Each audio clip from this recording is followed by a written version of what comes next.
Hay personas que piensan que llegar a tributar al cero inversiones o el trading es complicado, pero es de lo más sencillo, ¿eh? Es de lo mejor que tiene España. ¿Existe alguna fórmula, esa en España o en el extranjero, para poder ahorrarte lo máximo en tus inversiones? La opción más práctica es una empresa offshore. Singapur, Hong Kong, Islas Seychelles, Isla Mauricio, Islas Caimán, Islas Vírgenes Británicas. Que la idea de los impuestos es razonable, ¿no? O sea, tú pagas impuestos porque yo te doy carreteras, te doy hospitales, te doy... Si tú das una buena infraestructura y hay una buena gestión, claro que sí, los impuestos tienen mucho sentido, ¿no?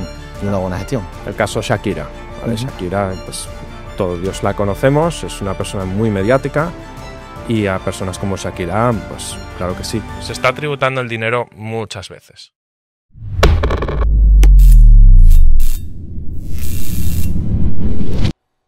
Hola, yo soy Miguel Hernández. Y yo soy Andrés Alegora. Y en este podcast de Trader Business School vamos a hablar sobre una parte muy importante.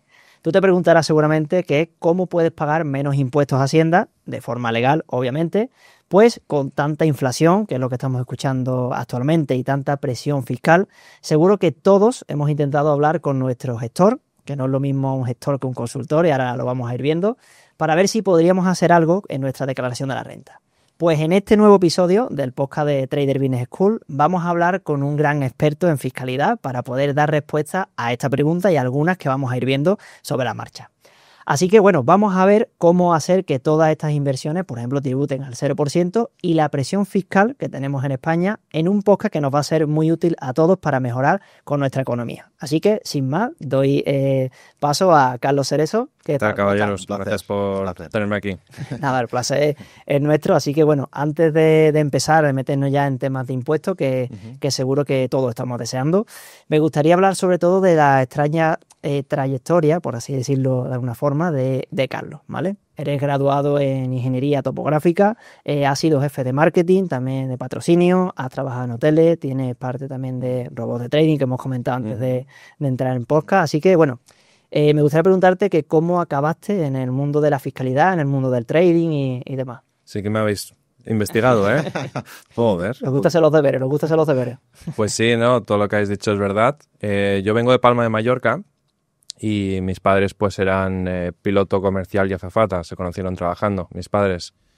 Y se mudaron a Mallorca en los 80s ya, que era pues una Mallorca increíble, ¿no? De aquella.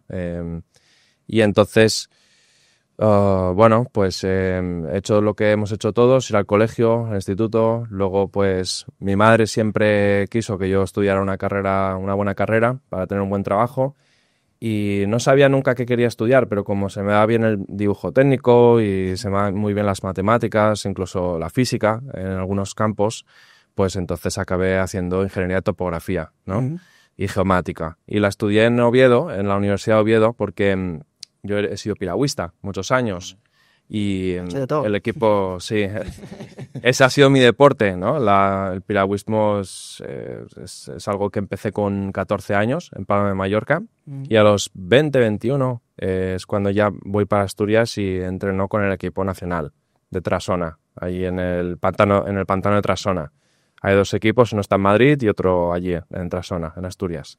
Y entonces durante la universidad fue un momento muy importante porque ahí es cuando empecé a meterme, ¿no? A estudiar todas las cosas que me interesaban. Lo primero que fui a hacer es poner en Google cómo ganar dinero online, por ejemplo, lo que todos creo hemos hecho. Y luego ya en 2011, yo tenía 21 años cuando me empecé a meter en el trading de CFDs, ¿vale? Lo que pasa es que, claro, la primera cuenta real que tuve, una cuenta en Plus 500, que por verificar el teléfono te regalaban 25 euros, algo así. Es una cuenta que subí no sé si a 300 euros, luego lo perdí todo. Y cuando lo perdí todo dije, ostras, aquí hay mucho que aprender, ¿no? Entonces no volví a operar cuenta real hasta 2016. O sea, estuve 4 años operando en demo. Y de mientras estábamos unos colegas de la universidad y yo intentando montar un negocio, una marca de ropa. Ese fue de mis primeras aventuras, que no funcionó, porque es que no hubo desentendimiento entre los que éramos y luego pues porque había que tomar una decisión. Cuando acabamos la carrera había que volcarse plenamente Claro. o aparcarlo. Cada uno por su... Y sí, y al final lo aparcamos, ¿vale? Y luego, después de la carrera, es cuando me pongo a trabajar en un hotel 5 estrellas en Son Vida, que es el barrio de las mansiones de la gente más rica, en Palma, y trabajé de botones allí. Ese fue mi primer trabajo de verdad. Había trabajado de monitor de piragüismo los veranos, pero bueno, eso es un trabajo de unas semanas y ya está. Claro. ¿Sabes? Mi primer trabajo de verdad con nómina fue en el hotel, que la verdad que tengo muy buenos recuerdos de ese trabajo. Sí, la empresa que está detrás de Sheraton, que es Marriott, es una empresa increíble. O sea, trata muy bien a los empleados y muy buenos compañeros. Todavía son amigos míos, muchos de ellos. Y luego, pues, nada, estuve el verano trabajando. O sea, yo termino el TFG, me pongo a trabajar la temporada de verano y mi puesto era, yo era el cuarto botones, entonces solo se quedan 3 trabajando todo el año. El cuarto es solo para la temporada de verano, ¿no? Como un apoyo para que los otros que están a tiempo completo puedan coger vacaciones y tal. Entonces me dijeron, oye, mira, que ya no contamos contigo hasta el año que viene, si quieres volver a trabajar. Pero pasaron 2 semanas y me salió un trabajo de técnico, de topografía, en Palma. Y entonces cuando pues por fin trabajé de lo que había estudiado, ¿no? A esas alturas yo ya estaba operando en real y también invirtiendo en criptomonedas. ¿Eso lo hacía mientras que trabajaba? Hacía la parte de trading y demás, ¿no? Sí, porque con mi primer trabajo de botones fue la primera vez que ahorré dinero. Mis padres siempre me han dado todo lo que he necesitado y me han pagado todo, pero claro, yo nunca tenía más de 100 euros en la cuenta del banco. ¿Con qué edad fue eso? Pues esto en 2016 yo tenía 26. 16. Y con 26, que ya por fin tengo un trabajo, ya empecé a ahorrar dinero. Y claro, como vivía con mi madre, pues claro, casi todo era ahorrarlo, ¿no?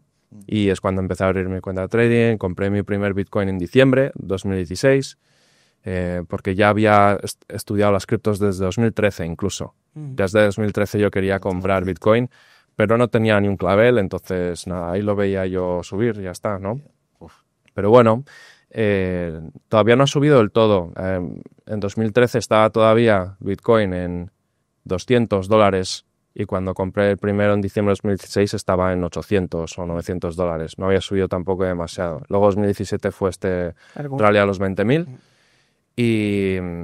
y la verdad que estuve muy poco trabajando de técnico de topografía. Fue creo que en marzo-abril de 2017 que dejé el trabajo para estar full time con el trading y el coaching que hacía, porque tuve la oportunidad de trabajar para grandes plataformas educativas de Estados Unidos, una que se llamaba iMarkets Life, se llamaba en su día, Sí. que era una empresa multinivel que ha cambiado de nombre varias veces ya.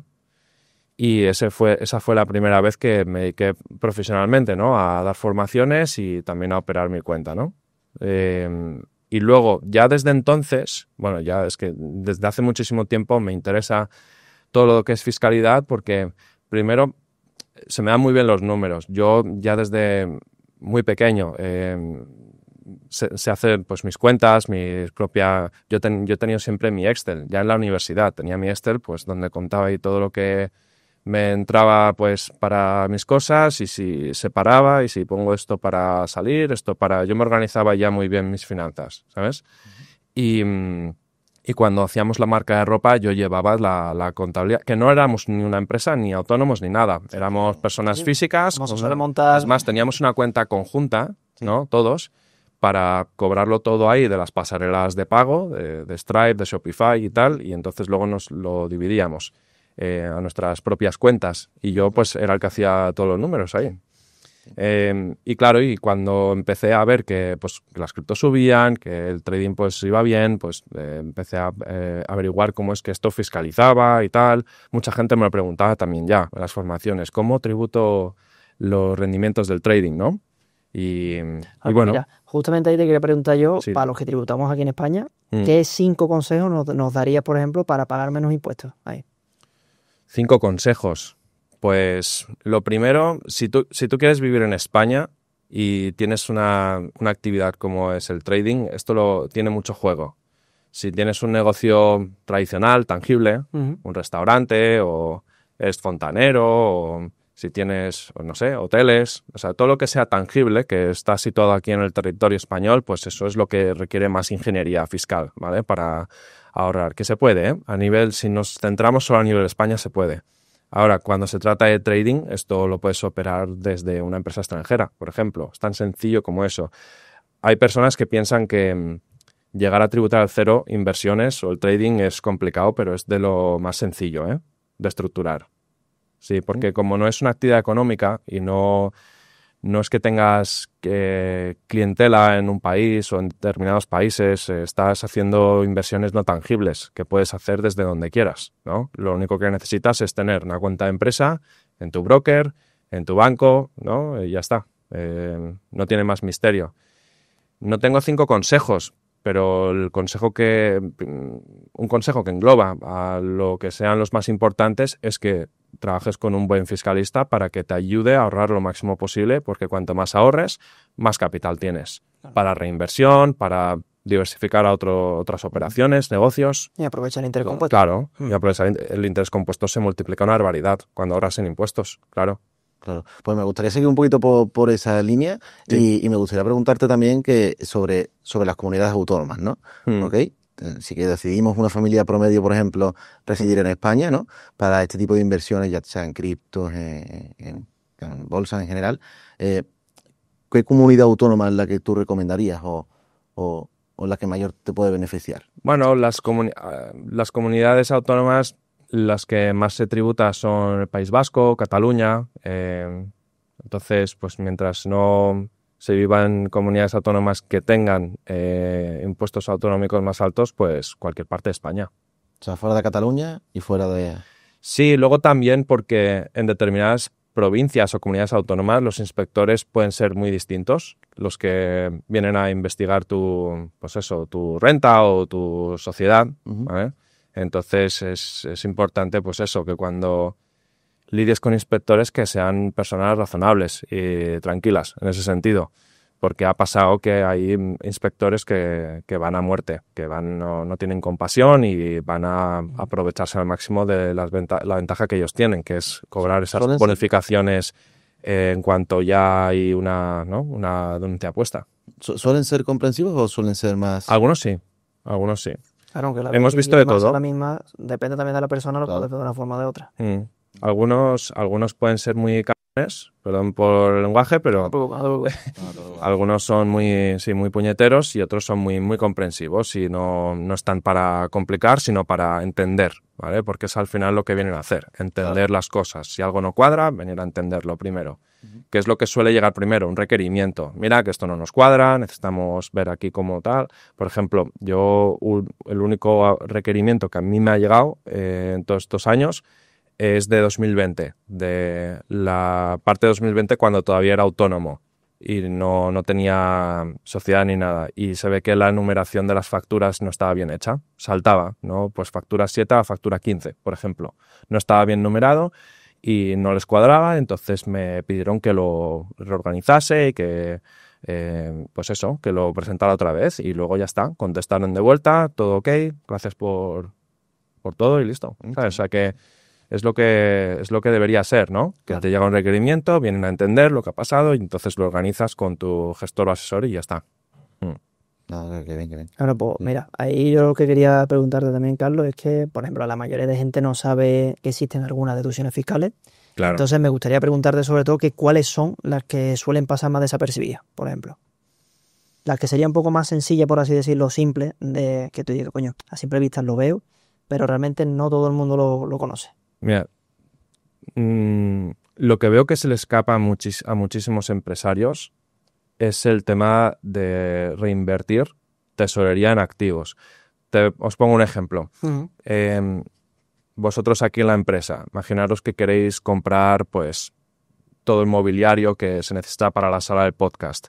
Hay muchos empresarios que pensarían que eso es un gasto, pero en realidad estás comprando activos, ¿vale? Entonces no va por el pérdidas y ganancias, sino que va por balance. Entonces, tú tendrías todos estos inmovilizados con su correspondiente valor en balance. Y si por ejemplo, estuvierais alquilando esta sala para otras personas hacer su podcast, ¿vale? Eso sería una actividad económica que os permite aplicar deducciones de amortización de todos estos inmovilizados.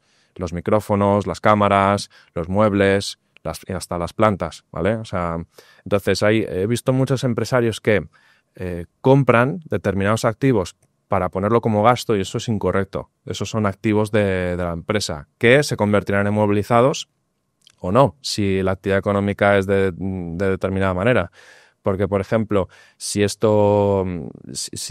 sala solo se utiliza para Traders Business School, pues entonces en principio no aplicaríamos estas deducciones, ¿vale? Porque esto es para no tiene una actividad económica, ¿no? Es un valor agregado, ¿me entendéis? Sí.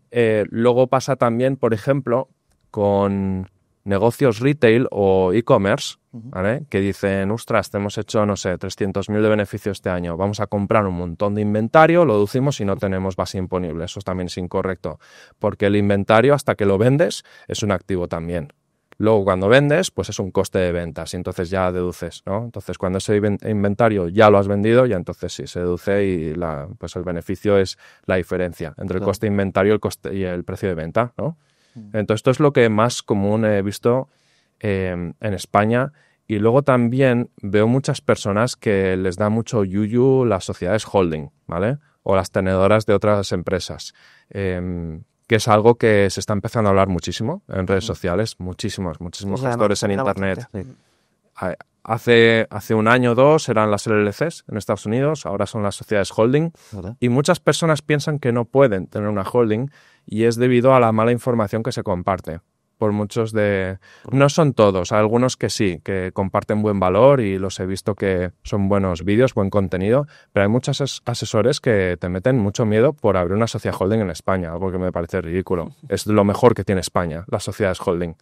Y las actividades de inversión o pasivas, como son ganancias capitales a la hora de vender una empresa, de obtener dividendos de tus filiales y demás, ¿no? ¿Y por qué suelen tener miedo? Pues porque Hacienda, normalmente, si tú tienes una SL muy rentable, ¿vale? Y haces un EBITDA interesante, y voy a decir interesante a partir de 150.000, porque 150.000 euros ya te permite subir pues una tesorería decente para empezar a lo mejor a comprar inmuebles, con una filial paralela que sea pues dedicada a comprar inmuebles. Y entonces, claro, lo que sucede es que cuando tú tienes ya una SL existente y no las estructuras del principio, aportas estas participaciones debajo de tu nueva holding, ¿no? Entonces tú tienes la SL, haces tu nueva holding SL y entonces haces una aportación no dineraria y todas estas participaciones ahora son de la holding. Tú al aportar estas participaciones se supone que tienes que pagar la plusvalía de estas participaciones en tu IRPF, ¿vale? O no, porque tienes la oportunidad también, según la ley, de diferir estas plusvalías. Entonces tú le puedes decir a Hacienda, oye, no me vas a tributar ahora por aportar estas participaciones, lo pagaré luego cuando la holding venda esta filial. Algo que también genera mucha confusión es que piensan que por aportar debajo de la holding ya toda la plusvalía va a ser por la exención de las holdings. Y no es así.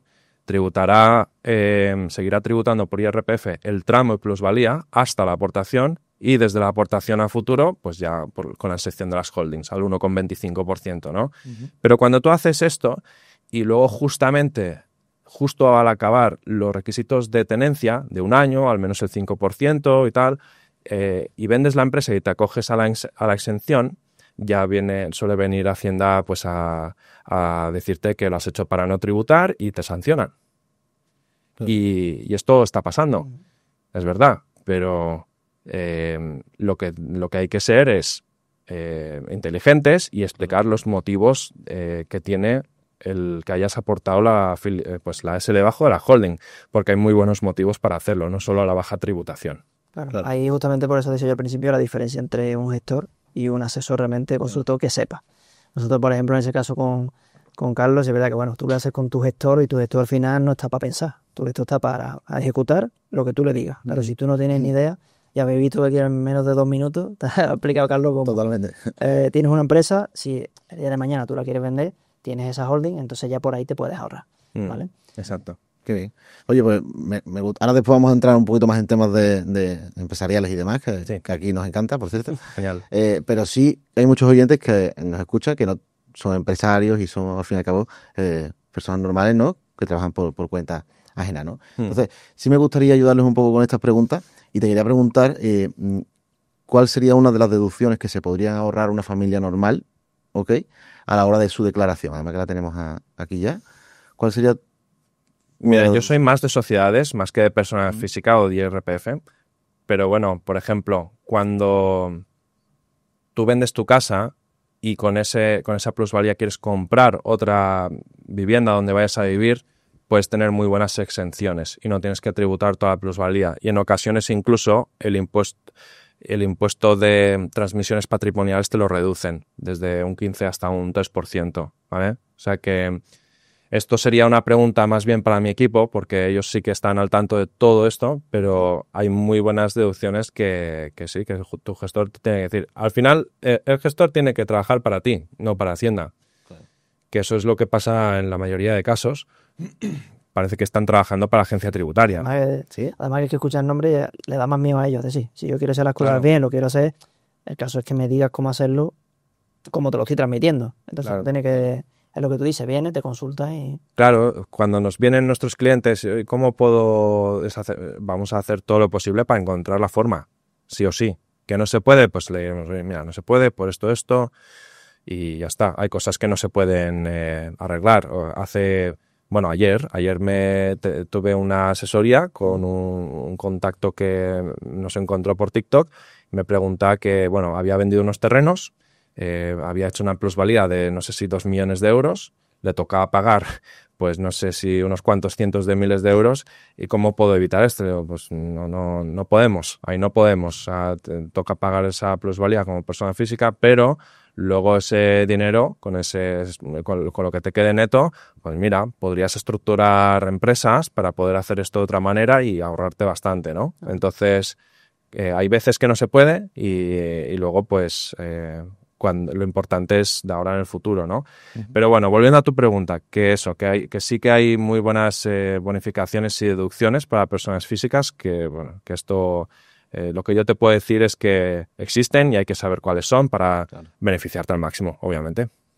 Claro, y justamente eso, también más o menos, aunque estamos grabando el podcast más o menos en esa fecha de declaraciones de la venta y demás, por eso estamos comentando este tipo de cosas, no sé cuál es el momento que lo estarán viendo ellos, pero bueno.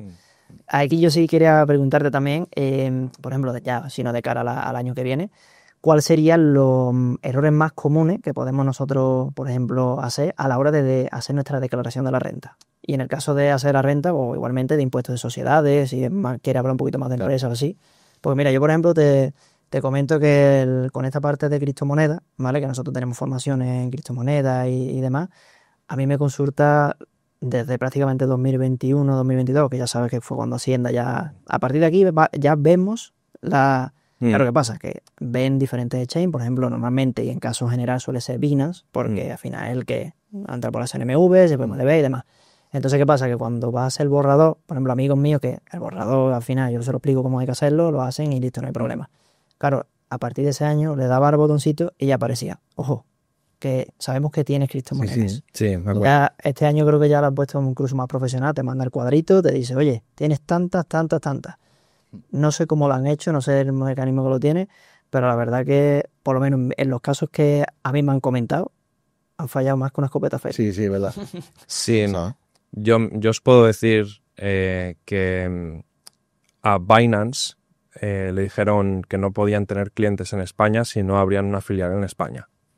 Y es por eso que pueden meter mano a toda la información que quiera la agencia tributaria. Le preguntan a Binance si tienes cuenta, cuánto saldo hay en tu cuenta, en qué divisas o criptoactivos, ¿no?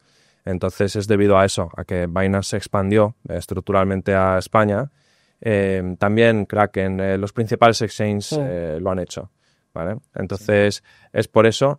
Y al final todo lo que es cripto es un poco complicado todavía, porque cuando tú entras en Binance, ¿alguna vez habéis exportado extractos Sí, te da transaccionales. Es que Es verdad, tiene que sacarlo. yo tengo gente que... Mira, yo tengo cuenta en Binance desde que existe prácticamente, 3 meses desde que se fundó, en 2018, ¿vale? Y claro, yo he conocido gente que está también desde entonces. Uno de los ejemplos es mi socio, que está conmigo por aquí en Sevilla. Y claro, es que no puede obtener estos extractos, no puede justificar las operaciones. Eso es verdad, ¿eh? Porque, claro, entonces es una putada, porque ¿cómo vas a declarar algo que no puedes documentar? ¿Vale? Que es lo que se necesita. Podemos ir luego a hablar de, cuando hablemos de la fiscalidad en el trading y los reportes que se pueden exportar de MT4 y tal, pues tú vas a rellenar las casillas que, bueno, el que te haga la declaración de la renta te va a rellenar las casillas que sean el modelo y van a poner una cantidad numérica. Pero es importante que si te vienen a preguntar que esté todo documentado, Claro. ¿no? Sí, que tengas la operación, Que está las respaldado. transacciones y demás. Sí. Porque sí es verdad que, bueno, ahí al final se ven las operaciones, las transacciones, pero como tú dices, por ejemplo, en MetaTrader, si es verdad que tú le das al historial, le das botón derecho, periodo personalizado, lo tienes y Sí. te sale todo. Entonces ahí puedes ver las comisiones, puedes ver las pérdidas, las Claro. ganancias. No vas a poner todas las casillas, pero como tú dices, pones el resultado y si hay Claro. una inspección o ahí tienes que aclarar algo, entonces ya ahí sí se puede subir. Lo único malo de eso en Binance es eso, que tienes que estar atento a la flecha porque de hecho yo lo que hago es, sé que va a finalizar y saco el CSV directamente, ¿no? Y voy sacando así. A mí me pasó el primer año que me pasó con eso, claro. Al final, cuando me salió a mí por primera vez mi propia escáner, digo, espérate, esto es Claro. como tengo que hacerlo, como no lo había hecho nunca. Le pregunto a mis gestores y demás, ni idea. De hecho, en esa parte pues, le damos nosotros como un poquito más de formación en base a la experiencia. Muchas veces me ha pasado con la empresa, con cosas que tú has dicho ahora, de holding, de los primeros años, 15% de tributación de impuestos. Al final lo ves, porque esto no te lo enseña nadie. Entonces, ahí sí es verdad que cuando te sale esa casilla, ¿qué es lo que hice yo en ese momento? Claro, el CSV, eso está muy bien, pero claro, el CSV tú lo haces en junio y tú dices, coño, voy a cogerlo, por ejemplo, estamos en 2025 y lo quiero coger ahora. Claro, lo puedes coger hasta noviembre, diciembre de 2024. No te sirve.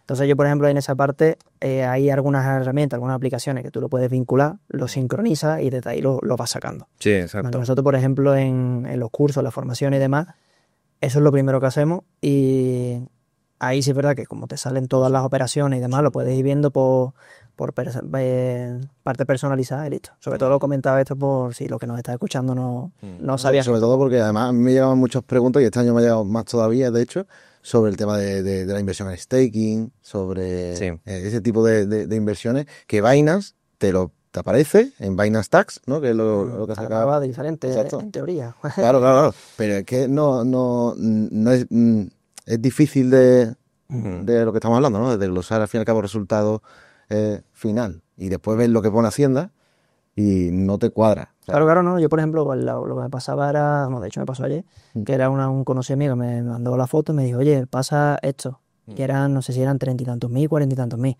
¿no? Y además me lo piden de años anteriores. Bueno, pero eso será la declaración, si vas a hacer la declaración será del año pasado, no va a ser de otros años, eso ya sí te piden una inspección y hasta que tenga esa...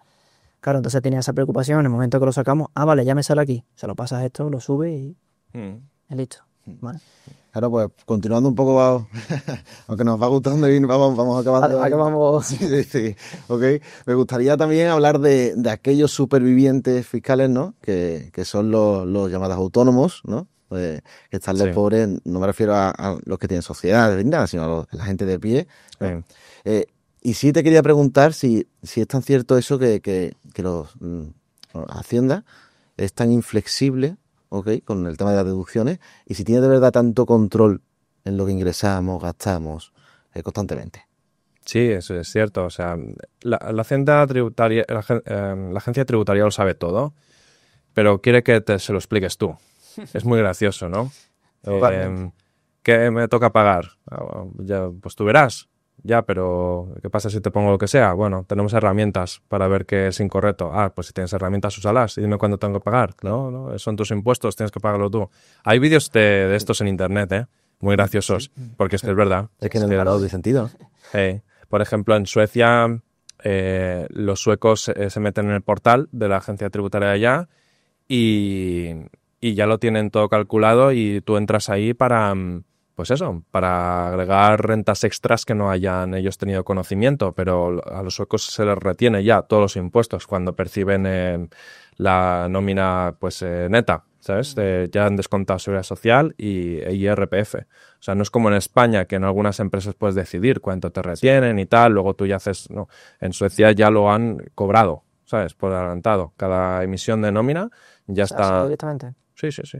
Y luego pues llegas a, pues yo qué sé, si has vendido criptomonedas o si has hecho otros beneficios de, pues has alquilado una de tus casas, pues ya lo agregas, lo pones el cuánto es, tal, te pasan los códigos para el giro bancario y listo, ¿sabes?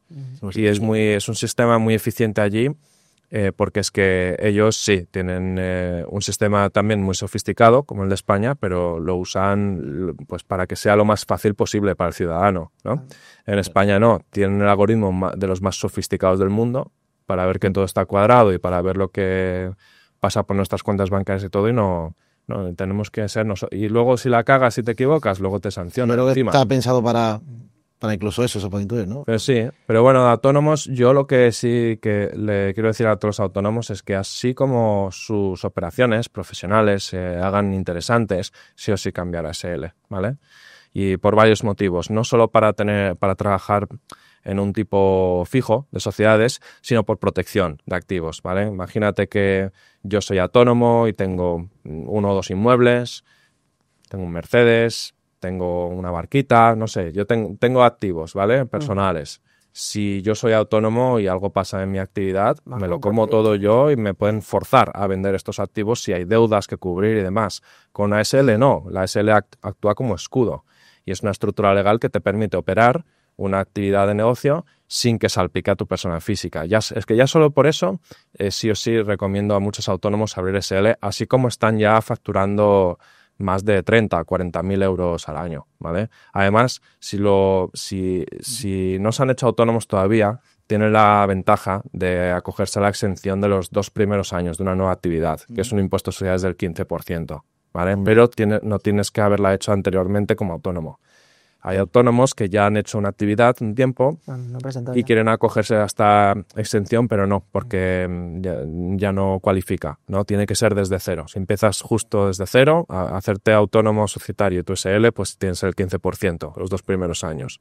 Claro. A mí, de hecho, me pasó una cosa yo tenía ahí 19 años y me quería abrir mi primera... Bueno, me quería dar alta de autónomo, ¿no? Para una actividad, proyectos que va haciendo un emprendedor, ¿no?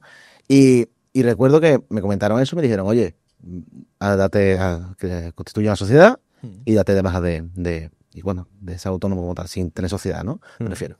Y claro, aquí en Andalucía tenemos la deducción, pues, que en vez de pagar casi 400, ¿no? O incluso en algunas comunidades incluso puede llegar a más, pero aquí tienes una deducción, ¿no? Que puede rondar los 80, 70 euros aproximadamente, ¿no?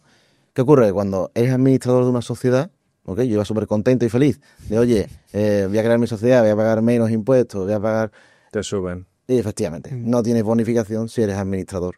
Exacto. No, porque es diferente, al final, si lo haces autónomo, lo que ha dicho Carlos. A mí me pasó lo mismo, sí. Yo estaba con la cuota básica de 80, 90 euros y cuando formé mi SL en 2020, ahí ya pasé a pagar, no sé si eran 200 y pico. Sí, pero de hecho subió bastante, ¿eh?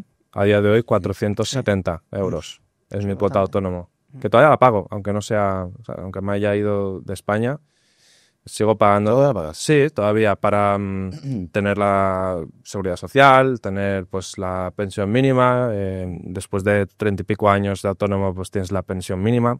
¿Qué tal? Pues para seguir teniendo eso, ¿no? Y lo tengo domiciliado a mi sociedad. Mi SL lo paga. Una de mis SLs. Sí. Y entonces así pues sigo teniendo eso. Que bueno, que en realidad no tendría que pagarla porque cuando tienes una SL, el administrador ha de ser autónomo residente en España, ¿sabes? Entonces, yo por necesitar no necesito pagarla para tener la SL funcionando, pero lo hago porque quiero eso, tener eso si funciona. Seguro, ¿no? Igual llegan 37 años después y dicen, no hay pensión. Sí. Esto digo, seguro. Igual se ha acabado el dinero, se ha acabado la impresión de dinero, ya veremos. Pero sí, que mejor lo inviertan, ¿no? Que es un tópico muy interesante, ¿no? El tema de la seguridad social y la tesorería, ¿no? La caja que tiene, que que muchos piensan que se va a acabar en los próximos años y... Hombre, a ver, acabarse no se acabará, sino que lo quitarán de otra partida para ponerlo... Sí, yo creo que acaban encontrando la manera. Pero sí, definitivamente autónomos que empiezan a tener una operación interesante, que se hagan el SL e incluso que si son nuevos emprendedores, pues que sí, SL de una. Y se puede defender desde ese punto de vista la protección de activos. Porque ha pasado también en Hacienda que te dicen, no, pero ¿cómo es posible que tú haces una sociedad? Estás solo tú trabajando y no tienes ni oficina ni empleados, ¿no? No puedes, te lo tenemos que imputar todo en tu IRPF. Esto lo intentan hacer también, sí. Sobre todo cuando son actividades como, por ejemplo, un músico. Si un músico se abre una SL, si un influencer se abre una SL. Entonces esto pasa a menudo, pero desde el punto de vista que digo de protección es más que defendible que tú tengas una sociedad. ¿Qué pasa? Que cuando tienes, no sé, un cantante famoso que se hace lo suyo, hombre, que ganando el buen dinero que gana, lo suyo es que invierta en infraestructura en esa empresa, ¿no? Claro. Que la SL tenga una oficina, tenga empleados y que toda esta infraestructura es la que esté gestionando los conciertos a los que va, los patrocinios y demás, y el músico cede sus derechos de imagen a esta SL para que opere la SL, y es legal, o sea, es 100% legal. Yo tuve la oportunidad de conocer a Alex Ubago en diciembre en una fiesta en Madrid, y me comentaba que, pues eso, que él había tenido muchos problemas porque él quería operar todo con la SL y yo ya le dije, es perfectamente razonable operar con una SL, pero lo tienes que estructurar bien y luego tu gestor tiene que defenderlo bien, que esa es la otra. Nosotros, por ejemplo, algo que destaco mucho siempre es que tenemos los certificados digitales de las sociedades de nuestros clientes y de nuestros clientes a nivel personal. Entonces nosotros leemos todos los requerimientos y notificaciones de Hacienda por ellos, ¿sabes? Entonces nosotros lidiamos directamente con todo lo que venga y ellos no tienen que hacer nada, que eso es lo suyo, que un gestor abra la notificación, porque cuando se equivoca un gestor no es tan castigado como si se equivoca la persona física o el empresario, ¿sabes? Entonces es importante, pues eso, que lo tengas todo bien hecho, pero en el momento que venga el requerimiento que lo defiendas bien. Pero es importante. Claro, no, sí, justamente además eso que lo que has dicho tú, si tú lo hables esto, lo haces esto, es que de hecho si, no sé si lo escuchan en algún podcast o lo leí por ahí, que la notificación te la mandan. Si la abres, si no la abres, o si la ves o si no la ves, ya ellos dan por hecho como que esa notificación ya está hecha, ¿vale? Y ya entonces después de ahí, si no la has visto, claro. Tu problema es. Exacto. Pero retomando un poco esta parte que has dicho de la empresa, de los autónomos y demás, sí es verdad que, por ejemplo, yo en mi caso lo viví cuando montamos, por ejemplo, la sociedad de trader. Y sí es verdad que yo, por ejemplo, cuando la monté muy joven, entonces no tenía ni idea. Mis padres, por final, no tienen idea de empresa, no la podía preguntar casi nadie, ¿vale? Entonces, por ahí, más o menos, con mi tío me fue asesorando un poco por dónde iban los tiros. Pero claro, yo cuando, por ejemplo, lo comentaba con un amigo mío, que a lo mejor tiene un bar, o a lo mejor tiene...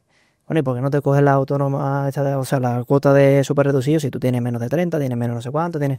Claro, yo... en conciencia, no sabía ni mucho menos, le preguntaba a mi gestor, oye, ¿esto cómo lo puedo hacer? No, pero es que... Y no lo entendía. No lo llegaba a entender porque todavía no lo había vivido. Ahora lo entiendo demasiado. ¿Y qué pasa? Que sí es verdad que, por ejemplo, esto que tú has dicho es súper importante porque yo se lo intento explicar, de hecho, a mis amigos que todavía tienen los bares, Es que tú no entiendes que sí. Ahora sí es verdad que se están viendo muy involucrados en el sentido de que va a una cena, va a una mesa de 10 personas y a lo mejor antes pagaba en efectivo, ahora paga con tarjeta 1 y se hacen visos. Entonces... ya por ahí, entre dinero A, dinero B, esto, por ahí es donde suelen jugar, porque al final esto que fue antes, el huevo o la gallina, ¿vale? Pero no quiero abrir ese melón, que tampoco quiero yo, pero a lo que vengo es a eso, que justamente ahí, todavía ellos están así, pero no entienden que si tú no tienes una SL, si a ti te pasa cualquier cosa, lo que tú has dicho ahora, cualquier imprevisto, lo que sea, van contra tu patrimonio, van contra tus bienes, entonces ahí... Sí, en tu bar o restaurante, ¿qué pasa si un comensal se intoxica y te denuncia? Exacto. Estás más protegido con la SL. Claro. Igual que, por ejemplo, los constructores, si hay a lo mejor algún ese tipo de cosas, yo la verdad que cuando lo montamos ahora, cuando veo eso, digo, ahora sí tiene sentido y prefiero la SL. Mucho Exacto. Bueno. Ok, pues nada, también te quería preguntar otra cosita importante, ¿no? Que escuché hace poquito también, sobre la dependencia de tu residencia fiscal, ¿no? Y social, ¿no? Sí he escuchado en algunos sitios, ¿no? el hecho de abrirse bares, por ejemplo, en comunidades autónomas fuera de donde tú estás, ¿no? Por ejemplo, si aquí estamos en Andalucía, ¿no? Pues imagínate que vamos a la Comunidad Valenciana y abrimos allí un bar, ¿no?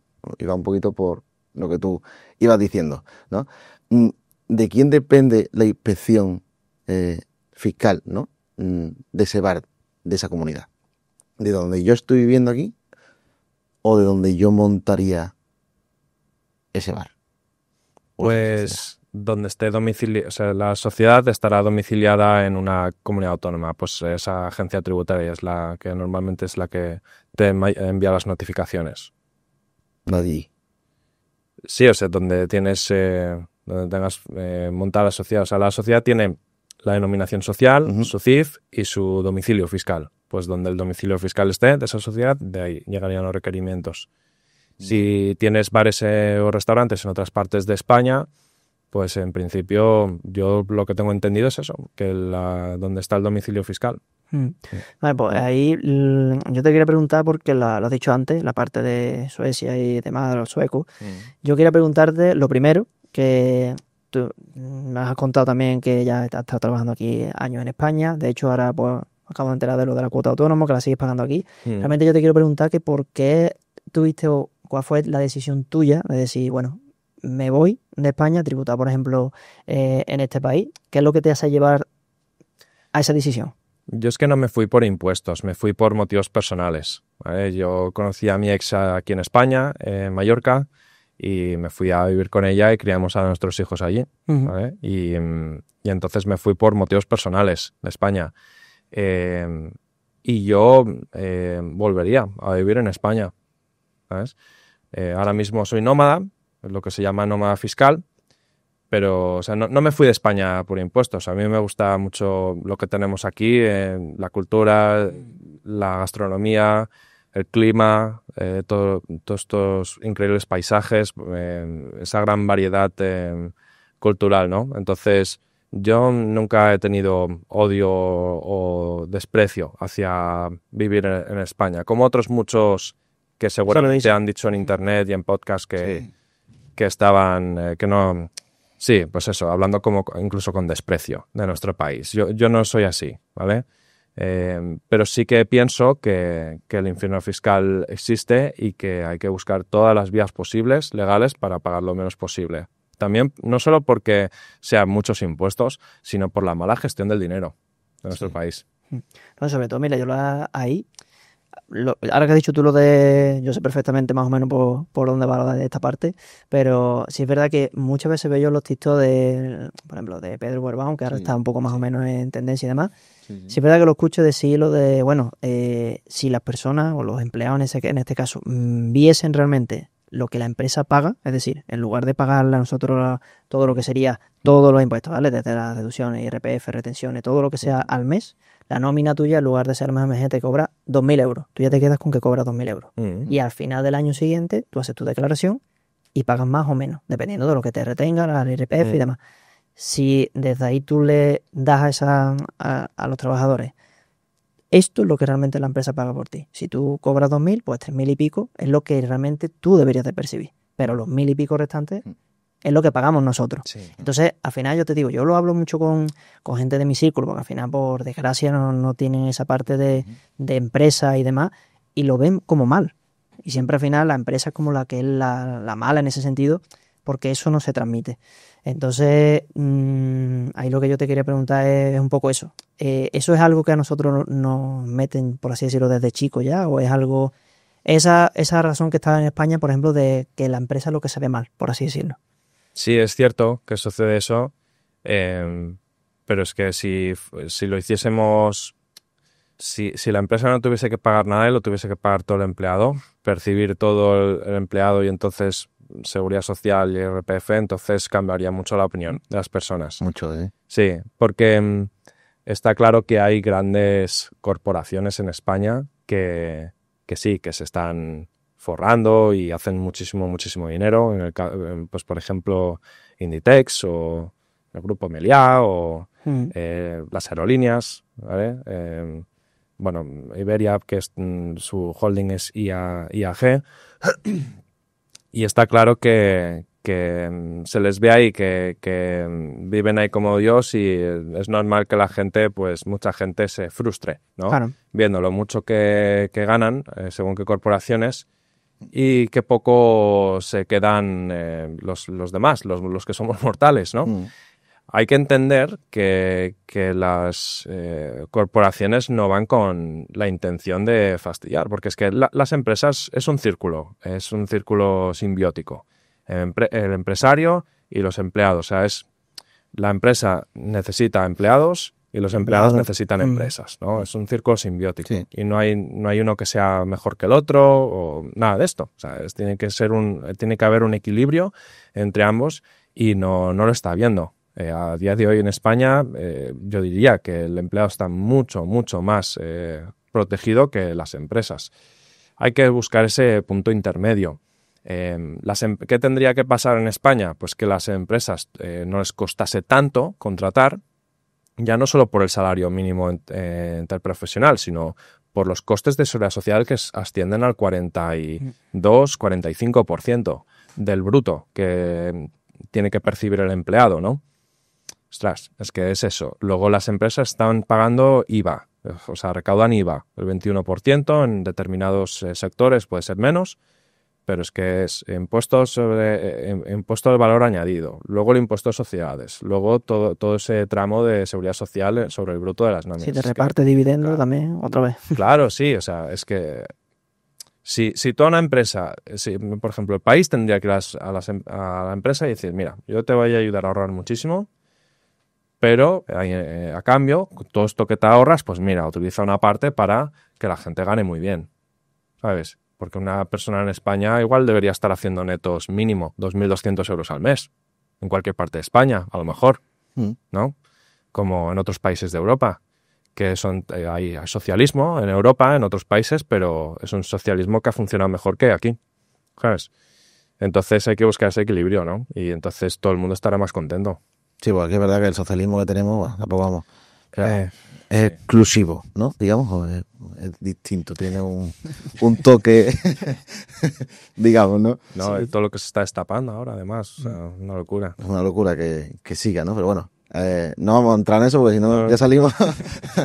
Pero sí te quería preguntar, por ejemplo, en el caso de Hacienda, ¿no? Para centrarnos un poquito también en eso otra vez.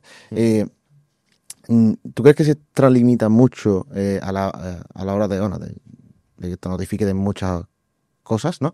¿Tú crees de verdad que son demasiado cuidadosos o persistentes, como lo prefieras llamar, en relación a lo que realmente los empresarios pueden hacer, por ejemplo? Yo os puedo decir que cuando son los primeros 4 años de una sociedad, es muy probable que ni te llegue ni una carta.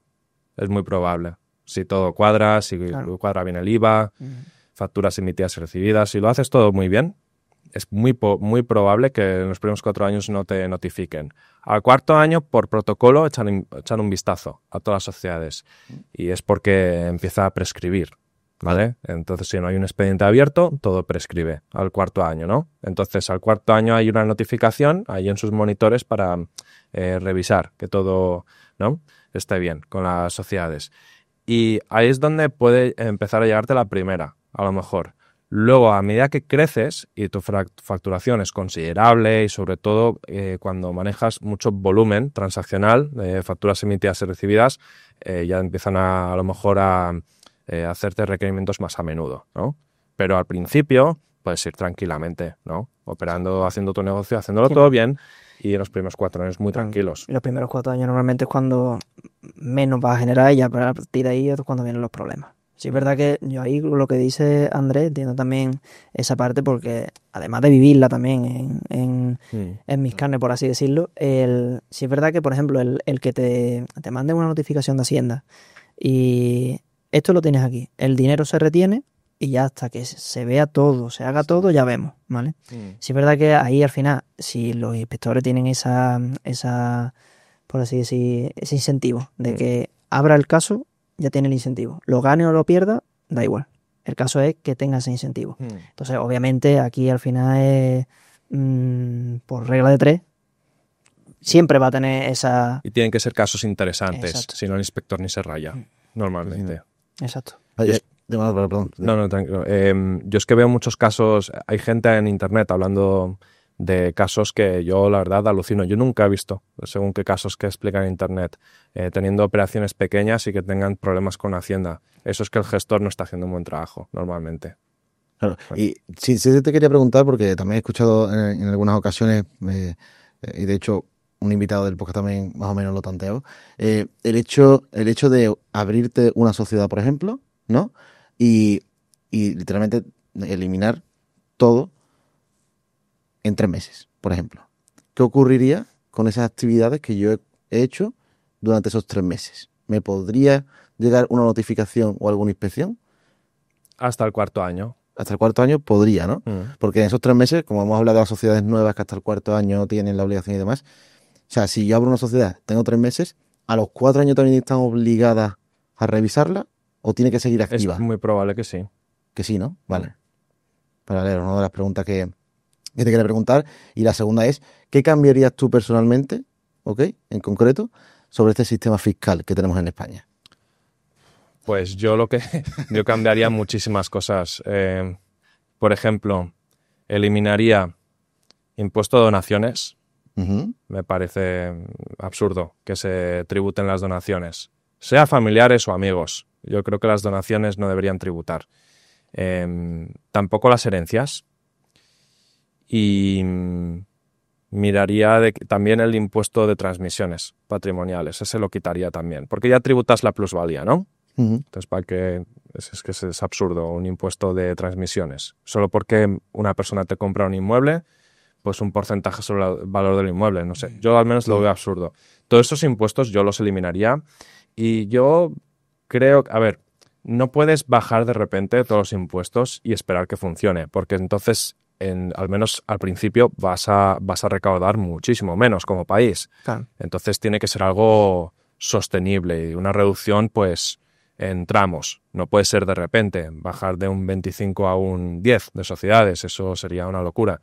Pero sí que poner un objetivo a medio plazo de que a lo mejor las sociedades pues tributasen al 15% máximo, dependiendo qué actividades que tributen menos. Por ejemplo, algo que se hace en Dubái, en la zona franca de las zonas francas de allí de Dubái, es que si tú fabricas productos allí, en Dubái, estás totalmente exento de impuestos a sociedades. No se te aplica el 9% que hay a día de hoy de impuestos a sociedades en Dubái. Entonces, claro, la riqueza allí. Claro, entonces tú imagínate que agarras a todos los granjeros y productores de, pues eso, todos estos fantásticos productos que hacemos en España, ¿no?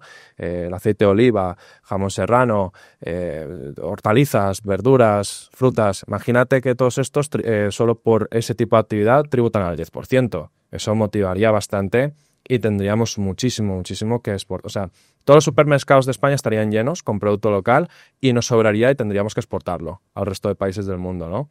Entonces, tendría que haber determinados incentivos fiscales para empresas de determinados sectores, ¿no? Y entonces, pues que sea un máximo del 15% el impuesto a sociedades. Y luego el impuesto a la renta, yo no cobraría más del 10% a los españoles. Ganes lo que ganes. Muchos me van a atacar y me van a odiar porque no, hombre, si tú ganas 5 millones en tu renta, tú tienes que pagar más que yo en porcentaje.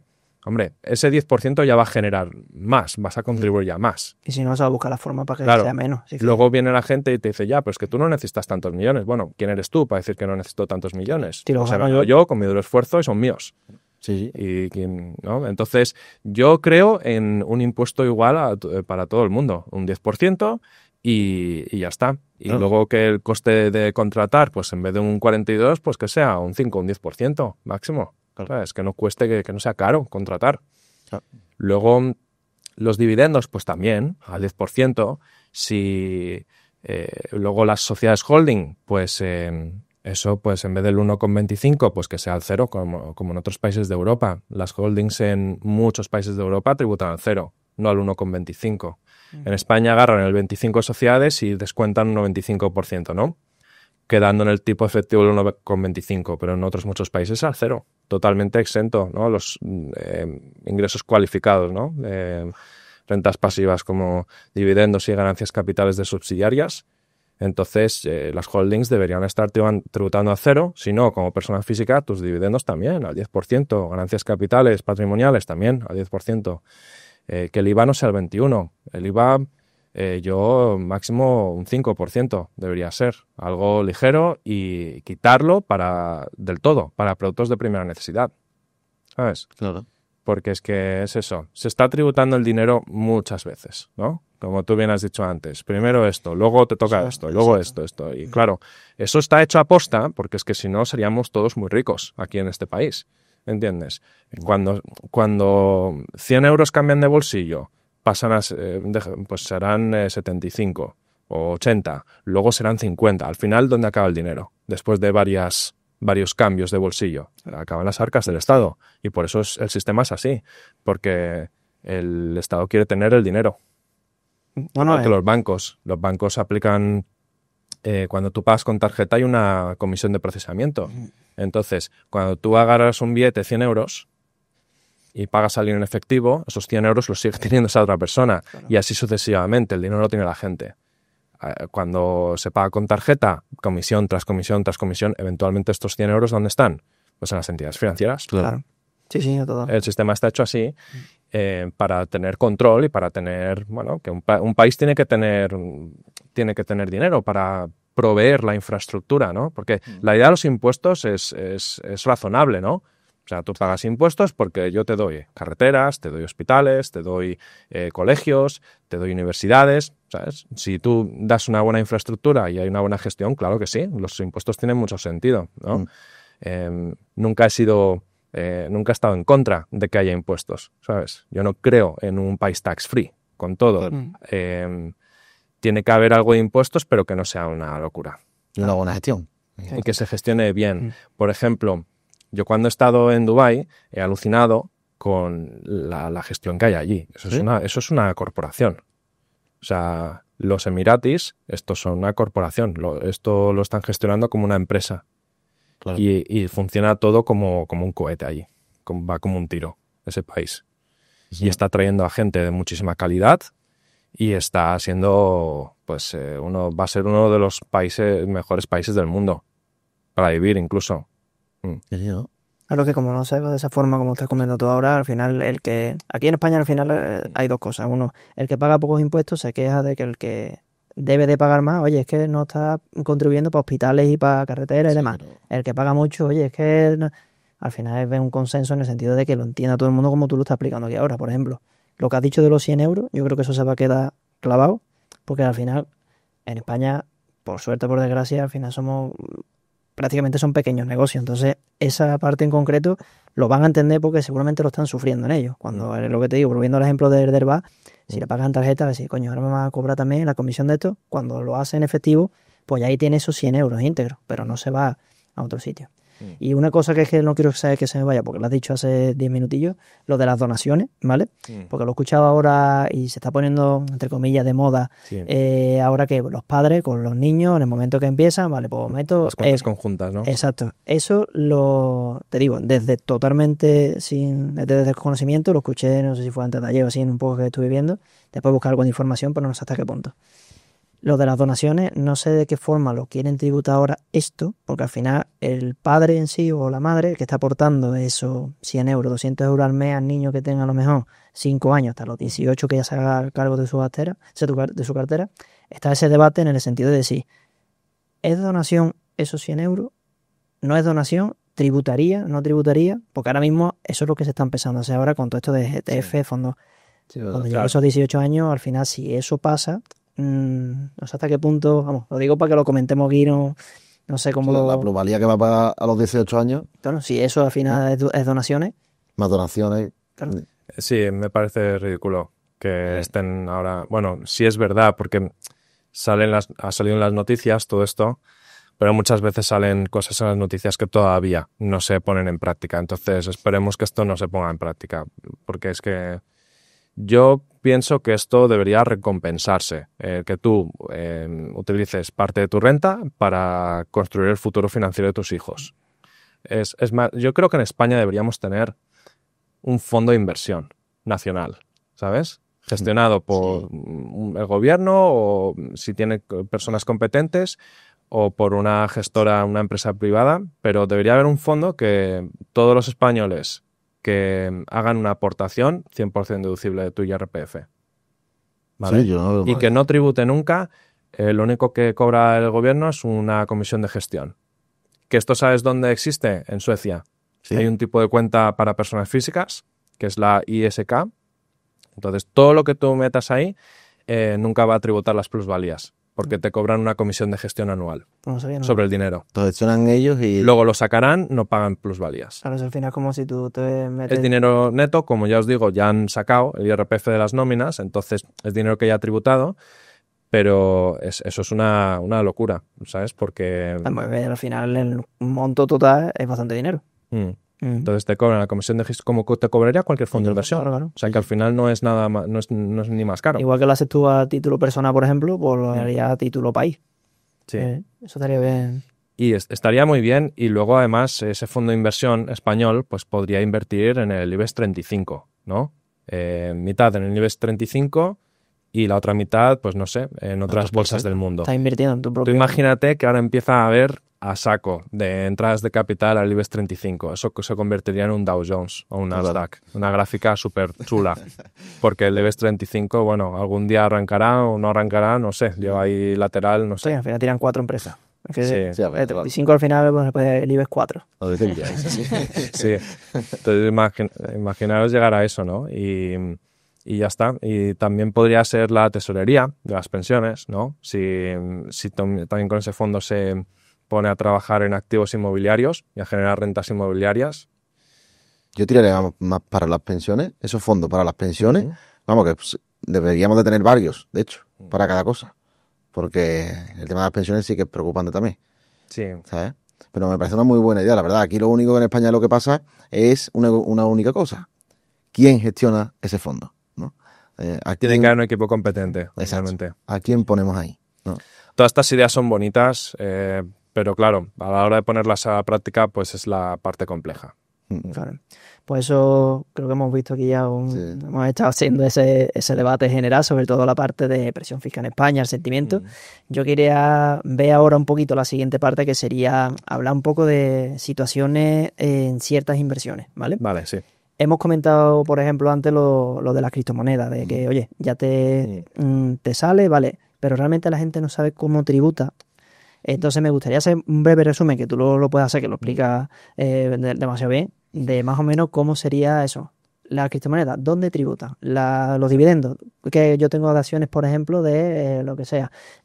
Ese tipo de escalado, más o menos, que la gente entienda en qué parte de su renta van tributando. Sí, exacto. Pues es muy importante saber, en caso de hacerlo en España, como persona física, hay dos obligaciones. La de tributar pues plusvalías o rentas y luego la informativa, ¿vale? A nivel informativo es muy sencillo. Todos tus activos financieros en el extranjero, una vez que sobrepasan el valor de 50.000 euros, tienes que informar de que los tienes, ¿vale? En el 720. Luego tienen, si no voy mal encaminado, porque como os he dicho antes soy más de sociedades, el 721 debería ser el modelo para criptomonedas o criptoactivos. Lo mismo, tengo más de 50.000 euros en criptomonedas en el extranjero, en un exchange extranjero, tengo que informar de que las tengo. Luego, la obligación de tributar, pues bueno, es muy sencillo ahí. Tienes que tributar en tu IRPF pues, por ganancias patrimoniales, ¿vale? Va del 19 al 20 y pico %. Todo beneficio que hayas hecho con el trading, sea trading de Forex, commodities, acciones o criptomonedas, ¿vale? Entonces va del 19 al 20 y pico %. Va por tramos, creo que el 19% es hasta, no sé si 10.000 euros, creo, para personas físicas. Luego ya de 10.000 a 60, igual me estoy equivocando. Sí, no, pero es más que nada porque vayan entendiendo un poco eso que entonces, es por tramo. Todos los españoles que estén haciendo inversiones o trading como personas físicas, pues tienen que tener esas dos cosas en cuenta, ¿vale? Luego de ahí, pues podemos movernos a una sociedad. Algunas personas me han llegado a preguntar, ¿he de ser autónomo para hacer trading de CFDs o para operar? No tienes que ser autónomo, porque eso no es una actividad profesional. Lo preguntan mucho de nuestros webs Claro, también. entonces, ¿qué pasa? Que si yo soy trader pero empiezo a dar formaciones, pues ahí sí, igual sí te haces autónomo, pero porque estás vendiendo formaciones, ¿no? Claro. Que hay que tener cuidado, ya según qué formaciones no son legales, ya están prohibiendo las formaciones sobre trading de CFDs y demás. Hay que... Sí. Nosotros, de hecho, mira, en esa parte llevamos mucho tiempo haciéndolo y nosotros, por ejemplo, no sé si lo sabe, que Renta 4 es socio nuestro que compró una parte de la escuela y sí es verdad que nosotros lo queremos transmitir sobre todo esa parte de, al final, lo que destacamos nosotros es el seguimiento de forma individual, ¿vale? En el sentido de que tú, por ejemplo, nosotros hacemos operativas en vivo todos los días, van viendo cómo lo vamos haciendo y que tenga ese seguimiento, porque es importante lo que tú has dicho, que al final depende de qué broker lo haga, cómo lo haga y demás. Al final tú dices, bueno, lo dejo en el broker, lo típico, lo dejo en el broker hasta que no lo saque no tributa, ¿vale? Exacto. Entonces, al final tú tienes esos pequeños tips que tú, ¿vale? Lo lees por ahí, pero realmente hasta qué punto de legal es, ¿vale? Entonces, por ejemplo, yo sé que eso no te tienes que dar de autónomo, obviamente yo sé la respuesta, pero quiero hacerte la pregunta, a ver si nos puedes orientar un poquito más o menos ahí, porque también me preguntan mucho, ¿vale? Si yo lo hago a título personal, no tengo que darme de autónomo porque va al IRPF. Y si yo, por ejemplo, paso por ejemplo, las pruebas de fondeo, las cuentas de fondeo, estas que están saliendo ahora nuevas y demás, ahí más o menos cómo sería esa parte. Es decir, yo entiendo que ahí puedes darte, no darte, al final lo que estás haciendo es como que te dan un capital, más o menos un poco... Pues en principio sería lo mismo.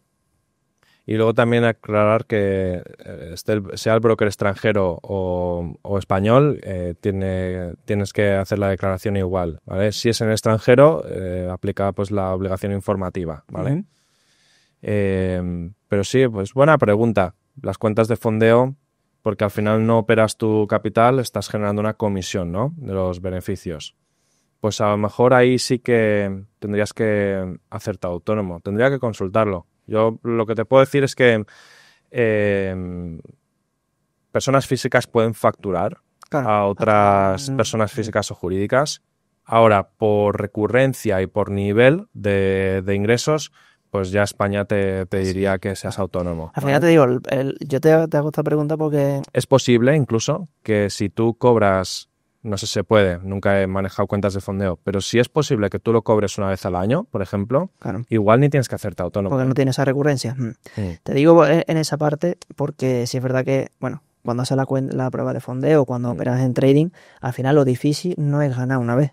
Lo difícil es mantenerte en ese tiempo rentable y sobre todo mantener esa cuenta, ¿vale? Entonces, por eso te digo, si lo haces y estás 6 años, hay que verlo. Pero normalmente en las cuentas de fondeo, aquí estamos todos presentes, lo sabemos, si no tienes esa formación, no tienes esa parte, prácticamente o no la pasa, o cuando la pasa, al mes o mes y poco la pierde, ¿vale? Pero bueno, era una duda que te quería, porque más o menos siempre nos preguntan en los webinars y en lo que quería comentar. Sí. Yo has dicho antes una cosa, ya sea exchange descentralizado, o sea, extranjero o nacional, ¿no?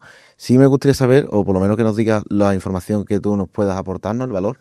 ¿Qué información exactamente nos llega, o sea, le llega a Hacienda de los exchanges que están aquí en España, que ya sabemos que es casi todas, pero de aquellos exchanges que están fuera, ¿ok? Que no tenemos un registro KIC, por ejemplo, o no tenemos un registro oficial de nuestra identidad? Ahí es más complicado, ¿vale? Por ejemplo, tengo entendido que KuCoin, por ejemplo, te hace KYC, KuCoin.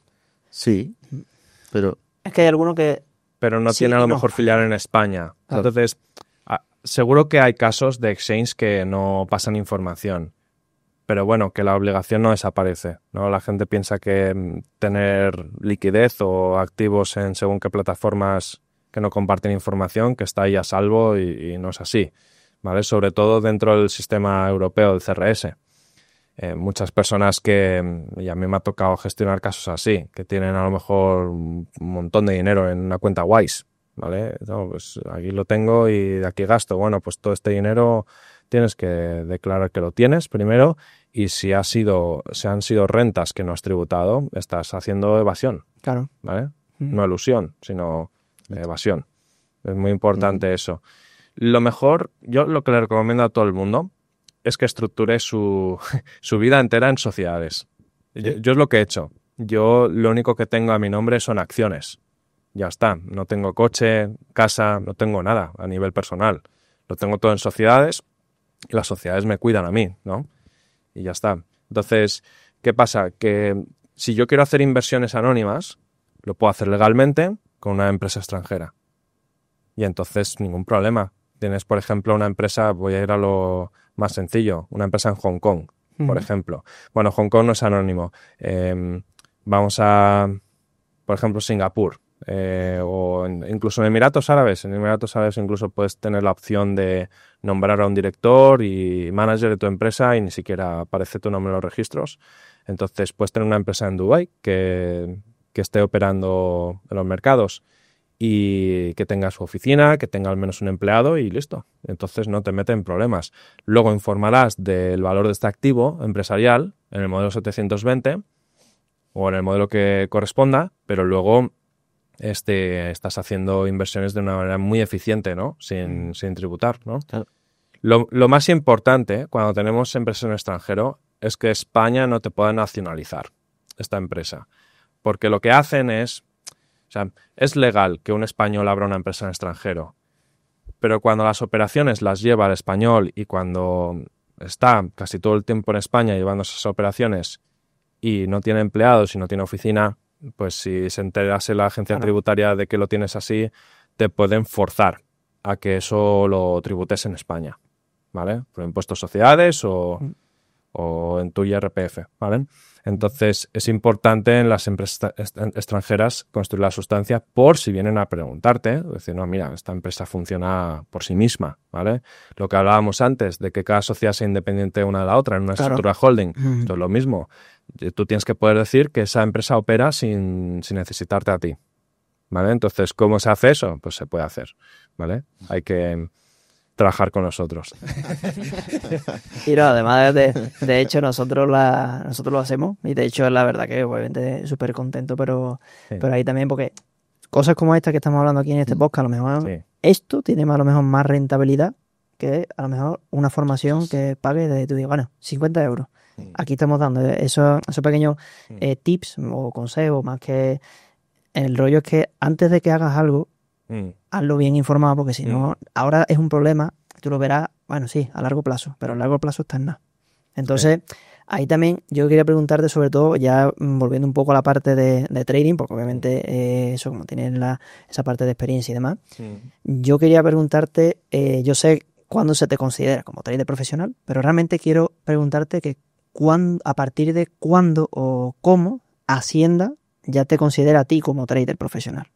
Yo lo que tengo entendido es que un trader profesional es una persona que su trabajo es operar. Por ejemplo, si yo tengo un fondo de inversión y contrato a un trader, ese es un trader profesional. Claro. Porque le pago una nómina para que opere cuentas, ¿no? Entonces, si tú eres un trader independiente, creo que nunca vas a ser considerado un trader profesional. Eres una persona física que hace su propio trading y ya está. Bueno, ya eso te digo la duda, ¿por qué? Porque al final muchas personas, bueno, un trader profesional, claro, eso es de cara a los brokers para que puedas tener un tipo de cuenta u otra, dependiendo de si tienes más de 500.000 euros, de si operaciones cada 4 meses, en fin, ese tipo de cosas. Entonces un poco más o menos como lo... A lo mejor te podrían considerar profesional si haces cuentas de fondeo, ahí sí, a lo mejor.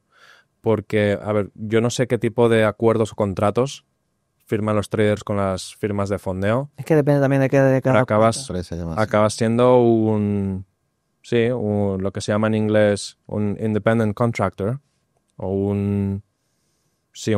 acabas proveyendo servicios, ¿no? A una sociedad. No sé cómo lo formalizan, si con un contrato de prestación de servicios o si con no sé. Pero ahí sí que a lo mejor te podrían considerar un trader profesional si operas cuentas de fondeo. Yo sí te quería preguntar, por ejemplo, tú nos has contado, ¿no? Aquí. Sí.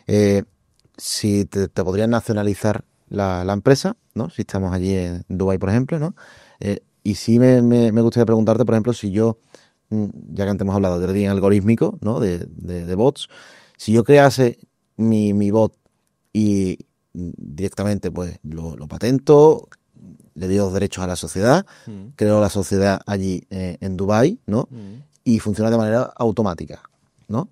También habría esa posibilidad de que me obligasen a nacionalizarla. pues no podrán si tú puedes demostrar que se ha desarrollado allí, ¿vale? ¿Cómo se demuestra eso? Es muy sencillo. La empresa de Dubái tiene que haber subcontratado a unos programadores que estén en Dubái o fuera de Dubái, ¿vale? Mientras no estén en España, pues esa empresa es la que ha desarrollado ese software. Por ende, es la empresa que tiene los derechos a esa tecnología. Y entonces España no podrá nacionalizarte esa empresa si tú demuestras eso.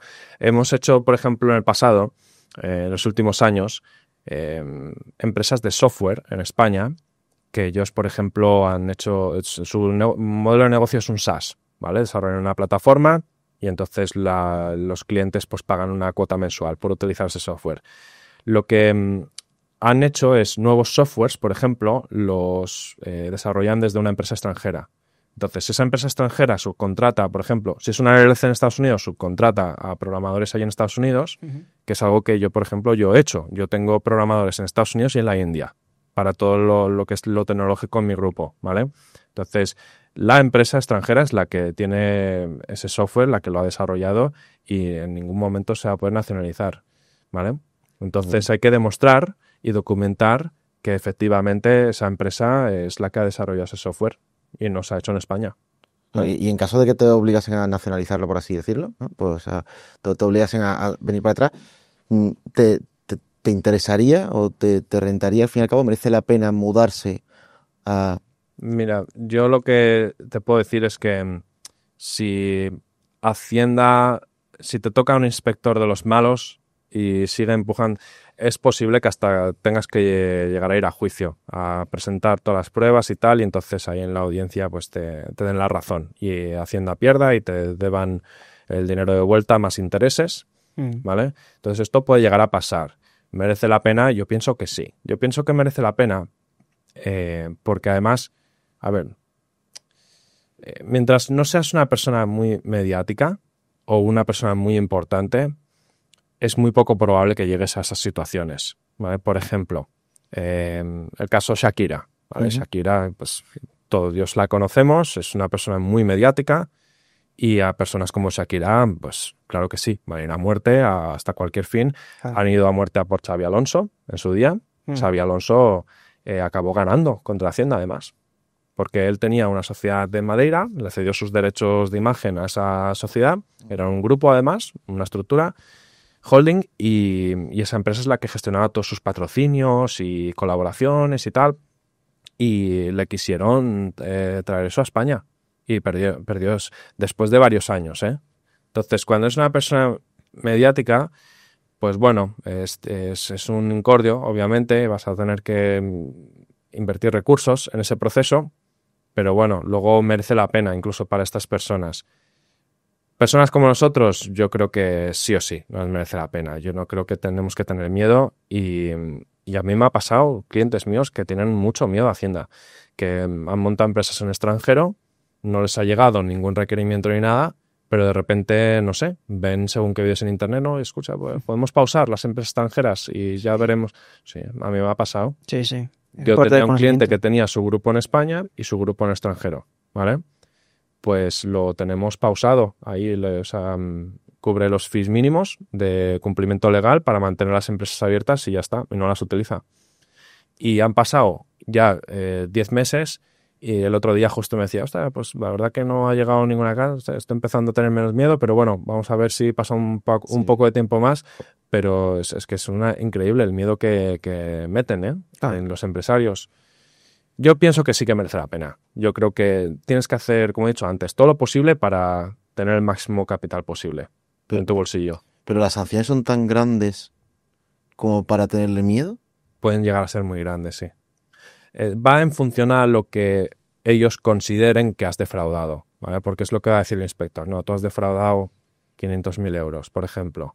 Luego va a haber una sanción en porcentaje en base a esos 500.000 euros. Pueden llegar a ser multas muy grandes y pueden llegar a, si al final Hacienda tiene razón, puedes llegar incluso a ir a la cárcel. Si has hecho algo mal y has defraudado más de 150.000 euros, se considera un delito penal. Claro. Claro. Pero bueno, por eso hay que hacer todo bien, bien estructurado, todo bien hecho. Es que es mejor hacerlo de primera bien, a que después tengamos que tener todo en cuenta desde todos los ángulos, Sí, ¿vale? y además- No dejar cabos sueltos. Además, de hecho, por ejemplo, Carlos en el canal de TikTok que tiene y demás, me gustan mucho los vídeos como los hace porque Gracias. está, además de que lo explica muy bien, obviamente sabes mucho del tema, también son vídeos diferentes, en el sentido de que a lo mejor hay vídeos de 4 o 5 minutos en el TikTok donde tú lo ves con la pizarra y te va explicando eso como lo estás viendo aquí ahora también. ¿Vale? Entonces, también eso, dejaremos las redes por aquí para que te sigan y demás. Y ya retomando con este tema, yo que te quería preguntar, por ejemplo, ya hemos hablado de eso, lo de, vale, mudarse. Hemos visto también, al final en España, por desgracia, cuando salen las noticias hay un boom con lo que pasó del Rubio, los youtubers, Andorra, todo eso. Yo te quiero preguntar si realmente es tan fácil mudarse a otro país. Es decir, por ejemplo, ¿cómo se hace todo este proceso? Una persona que tiene, por ejemplo, aquí, imagínate, su vida, tiene aquí su empresa, ¿cómo se haría ese proceso? Mira, puede ser muy fácil o muy difícil. Muy fácil cuando no tienes presencia o activos en España. Por ejemplo, si no tienes sociedades que tengan un valor importante, si no tienes inmuebles, si no tienes mucho, tú vas a rellenar el modelo 030 y simplemente te pedirán la dirección donde te vas a mudar. A lo mejor te piden que muestres un contrato de alquiler o una nómina. Sí, para demostrar. Bueno, un contrato de oferta laboral de ese otro país, bueno, va a ser muy fácil, ¿vale? No es complicado. Cuando un empresario tiene ya pues, activos empresariales de más de 1 millón de euros, tiene inmuebles y tal, pues van a aplicar el exit tax. Claro. Que es básicamente una simulación de la venta de todo lo que tú tienes, sin tener que venderlo. O sea, tú no vendes nada, pero simulan una venta y eso es lo que vas a tributar para poder irte de España. Yo tengo clientes que les costaría el exit tax cerca de 1 millón de euros, a lo mejor. Claro. Porque sería toda la valoración de la empresa. Eso lo escuché yo, por ejemplo, un poco también con José Lía. Lo comentó y Sí. a raíz de ahí lo vi, pero que si no hubiese echado cuenta y al final... Sí, entonces puede llegar a ser muy difícil, pero bueno, hay formas, incluso cuando tienes activos... A ver, bueno, el caso de José Elías, en función a lo que yo he escuchado, pues claro, tiene empresas de un altísimo valor, claro, ¿no? Está casi un poco ahí a las puertas del nivel Champions League, que serían Amancio Ortega o, no sé, Pepe Hidalgo, claro, presidente de Globalia, ¿vale? Entonces ahí puede ser muy difícil. Pero si te va a costar tanto el exit tax, busca la forma de reestructurar lo que tienes, ¿vale? Porque normalmente, yo lo que he visto, la mayoría de despachos de fiscalidad, casi todos te recomiendan que te mudes como persona física a otro país. Nosotros, al revés. Nosotros le preguntamos al cliente, ¿tú dónde quieres vivir? No, yo quiero vivir aquí en Sevilla, porque me encanta Sevilla y esto es una maravilla. No me quiero ir de aquí, ¿vale? Pues vamos a construir alrededor de eso. Claro. Y se puede optimizar bastante ya, ¿eh? ¿Sí? No solo a nivel España, sino poniendo también grupos extranjeros y podemos hacer. Nosotros somos capaces de hacer estructuras muy anónimas, o sea, que son fortalezas. En ningún caso van a poder tocarte esas empresas. Y se consigue gracias a leyes de protección de activos que hay en otros países, que no hay aquí. Por ejemplo, en Estados Unidos, en jurisdicciones offshore, que hay hasta jurisdicciones offshore que Hacienda tendría que desplazarse ahí en persona. O sea, que no pueden contactar de forma telemática, tienen que ir allí en persona, pagar el billete para ir para allá y depositar una fianza de 100.000 euros solo para abrir un caso judicial de investigación. Y luego tendrían que contratar abogados en esa jurisdicción. Y luego tendrían que...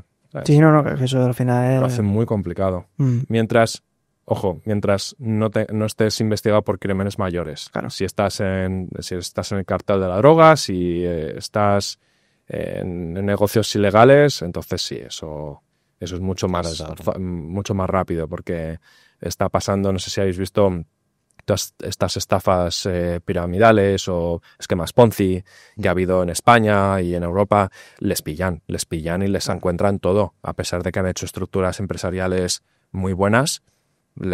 Una empresa es Quailian, por ejemplo. No sé si os suena. Sí. Quailian, que te vendía un vehículo de inversión en masternodos, al final no era así. La cripto estaba yendo a wallets de custodia propia de los fundadores y estaban montando un Ponzi que pues en total no sé si eran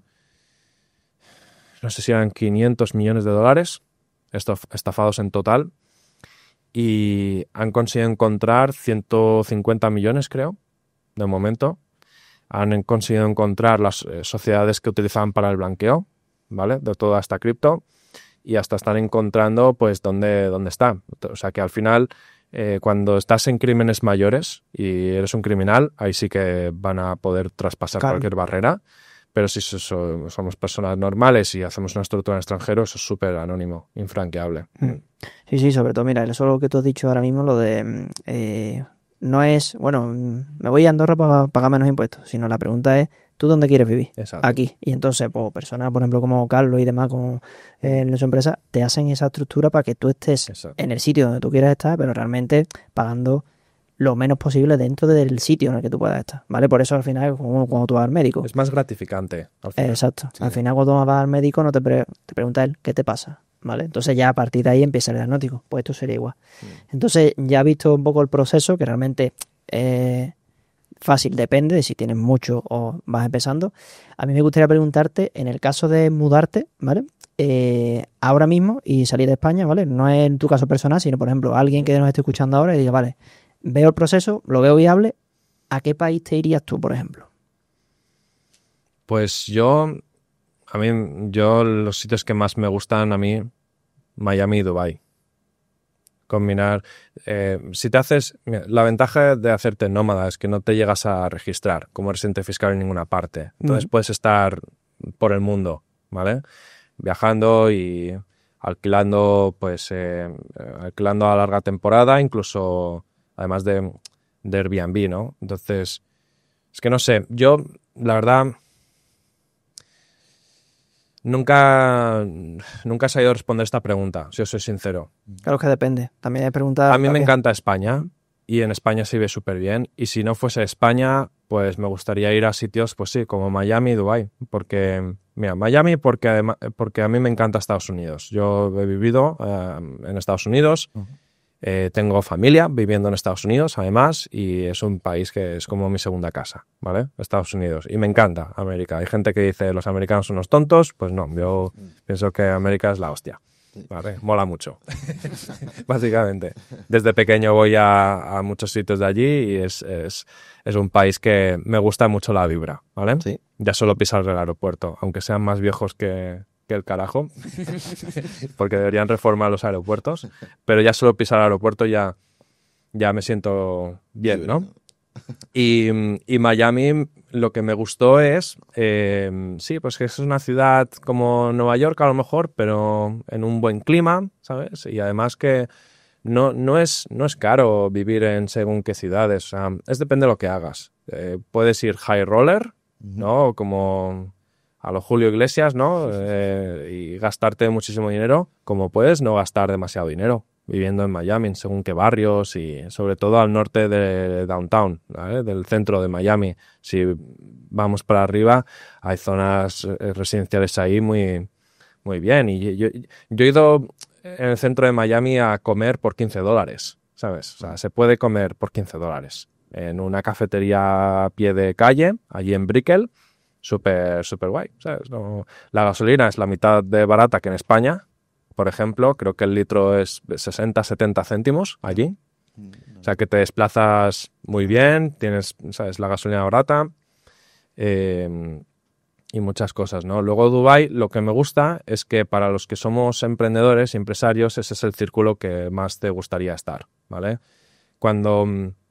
Cuando yo estoy en España, yo tengo amigos de toda la vida, ¿vale? Y los quiero muchísimo, a mis amigos de Palma de Mallorca, pero son conversaciones que yo no las acabo disfrutando. Claro. Y ellos lo saben, ¿eh? Y yo he sido sincero con ellos. Yo vengo a estas cenas de amigos pues porque os quiero ver, os echo de menos, tal, pero la verdad que se me va de las manos, ¿no? La conversación, porque no es el tópico de conversación que a mí a lo mejor me gustaría tener. Yo escucho, estoy ahí, tal, y sin problema, ¿sabes? El valor de la amistad, pues, es lo más importante, ¿sabes? Pero cuando tú vas a sitios como Dubái, vas a conocer gente que son todos multimillonarios, todos han construido algo, todos tienen una visión y una creatividad que flipas, y es un sitio donde desde muchos países han venido a vivir allí, a establecerse, porque un 92% de la población es extranjera, ¿sabes? Solo un 8% en Dubái son locales, árabes, ¿vale? De ahí de los Emiratos.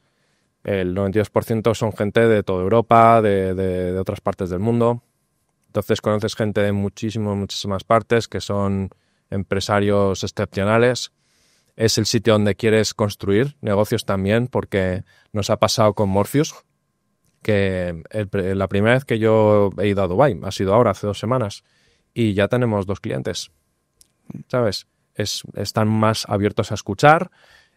Cuando tienes algo, o sea, lo ven con buenos ojos de primeras y te escuchan, ¿no? Y si de verdad les gusta, lo probarán. No suele ser, no tienes ni que venderles nada. O sea, mira, esto es lo que yo hago, tal. ¿A ti te gustan los ingresos pasivos? Hombre, sí, a mí me encantan los ingresos pasivos, ¿no? ¿A quién no? Le digo, bueno, pues mira, nuestra tecnología funciona así, estos son los resultados. Pues mira, lo quiero probar. Y se hacen clientes. Cuesta mucho vender según qué cosas en España o en Suecia. En Suecia los suecos son muy conservadores. Sí. Hay un broker que se llama Avanza en Suecia. Todo Dios usa ese broker. Y es lo que están acostumbrados, y les hablamos que nuestro broker está allí en Emiratos Árabes y ni hablar. Uy, fue en Dubái, ¿qué me estás contando? Que esto es muy oscuro, ¿sabes? Y oscuro nada. Nuestro partner broker allí en Dubái, en Emiratos Árabes, es el número 1 de ese país, y es un grupo empresarial de, no sé, 15 oficinas, un EBITDA de 300 millones al año, más o menos. La oficina donde yo les visité en Dubái son 3 pisos en un rascacielos, en Business Bay, 300 empleados. Jamás he estado en las oficinas tan grandes de un broker. En cada planta tienen 2 o 3 personas que su único trabajo es servirte café y bebida. Es como que tienes un mayordomo allí en, ¿sabes? En la sala de conferencias. Entran, ¿le apetece un café? Sí, tal, pues no sé qué. Y te tratan súper bien. Y claro, o sea, a dónde iba yo con esto. Que si quieres tener un buen círculo de contactos, pues hay que irse a otros países, ¿sabes? Si eres empresario, si tú tienes amigos de toda la vida, pues sí, en España, ¿no? Porque yo sí te quería preguntar, Dime. ahora que estamos hablando de irnos, tú también nos estarán viendo miles de chavales jóvenes, ¿no? Sí. Que a lo mejor allí no conocen a nadie, ¿no? O literalmente no tienen muchos amigos alrededor que sean emprendedores a lo mejor iguales que ellos, ¿no? ¿Ok? ¿Tú aconsejarías lanzarse a la aventura uno mismo e irse para allá? ¿O ir previamente conociendo a alguien de allí que ya esté allí viviendo? Pues yo pienso que sí, es bueno viajar y conocer personas en el extranjero, pero puedes empezar en España. Lo más importante si empiezas es construir buenas relaciones, ¿vale? Cuando digo que es más fácil vender tus servicios o productos en Dubái, no significa que sea imposible en España, porque todos hemos empezado así, todos hemos acabado construyendo aquí con clientela en España. Hay que construir buenas relaciones, hay que incluso hacer upgrade a ese círculo de contactos, porque una persona te presenta a otra. Por ejemplo, yo hace 5 años yo no conocía a casi ningún millonario, conocía a lo mejor a 1. Ahora conozco a 100, a lo mejor, ¿sabes? Entonces tu círculo de contactos tiene que ir haciendo upgrade y tienes que ir haciendo, pues eso, bifurcando, ¿no? Ahí el camino, conociendo gente y no solo conociendo gente, sino construyendo buenas relaciones. Eso yo lo aprendí de mi abuela. Mi abuela, cuando mis abuelos eran más jóvenes y mi madre pues era pequeñita, mi abuelo era electricista, trabajaba en la planta eléctrica del pueblo, en Castilla y León. Por la noche era zapatero y arreglaba zapatos. Y mi abuela tenía la cantina de la estación. Servían bebidas, bocatas. Y todo eso les ayudaba a llegar a finales de mes. Sí, las 3 cosas, ¿no? Y mi abuela es la que le buscaba a los clientes a mi abuelo para arreglar los zapatos. Iba de puerta en puerta. Y toda esta gente que se arreglaba los zapatos mi abuelo, toda esta gente mi abuela los ha llamado cada domingo por teléfono. Tenía ella su libro de su agenda, la agenda típica, librito de agenda, y cada domingo o cada 2 semanas la llamaba a todas estas personas, a 30 personas cada domingo. ¿Cómo estás? ¿Qué tal el niño? Y ya terminado la universidad, ¿sabes? Porque es que fueron unas personas tan importantes para ellos que ella ha cuidado esas relaciones y a mí me lo dijo. Yo le pregunté a ella, ¿por qué llamas a toda esta gente cada semana? ¿Sabes? Yo igual tenía 7, 8 años. Y me decía, porque, Carlitos, no hay nada más valioso que buenas amistades y relaciones, ¿sabes? Y claro, y cuando yo iba por el pueblo, allí en Castilla y León, ¿y tú quién eres? Tal, porque era un pueblo pequeño. Sí. Pues yo soy Carlos, el nieto de la Candelas. El nieto de la Candelas toma 5 euros, puedes a comprarte un helado. La gente me da propinas a tutiplén. Y claro, y es porque amaban a mi abuela. O sea, mi abuela era muy conocida y porque era una persona increíble hacia todo el mundo. Y entonces, claro, cuando eres pequeño dices, qué guay, venga, pues vamos a comprar chuches, helados y tal. Pero luego cuando te haces mayor entiendes que cuando construyes muy buenas relaciones, luego es muy probable que se hagan tus clientes en lo que tú construyas, ¿sabes?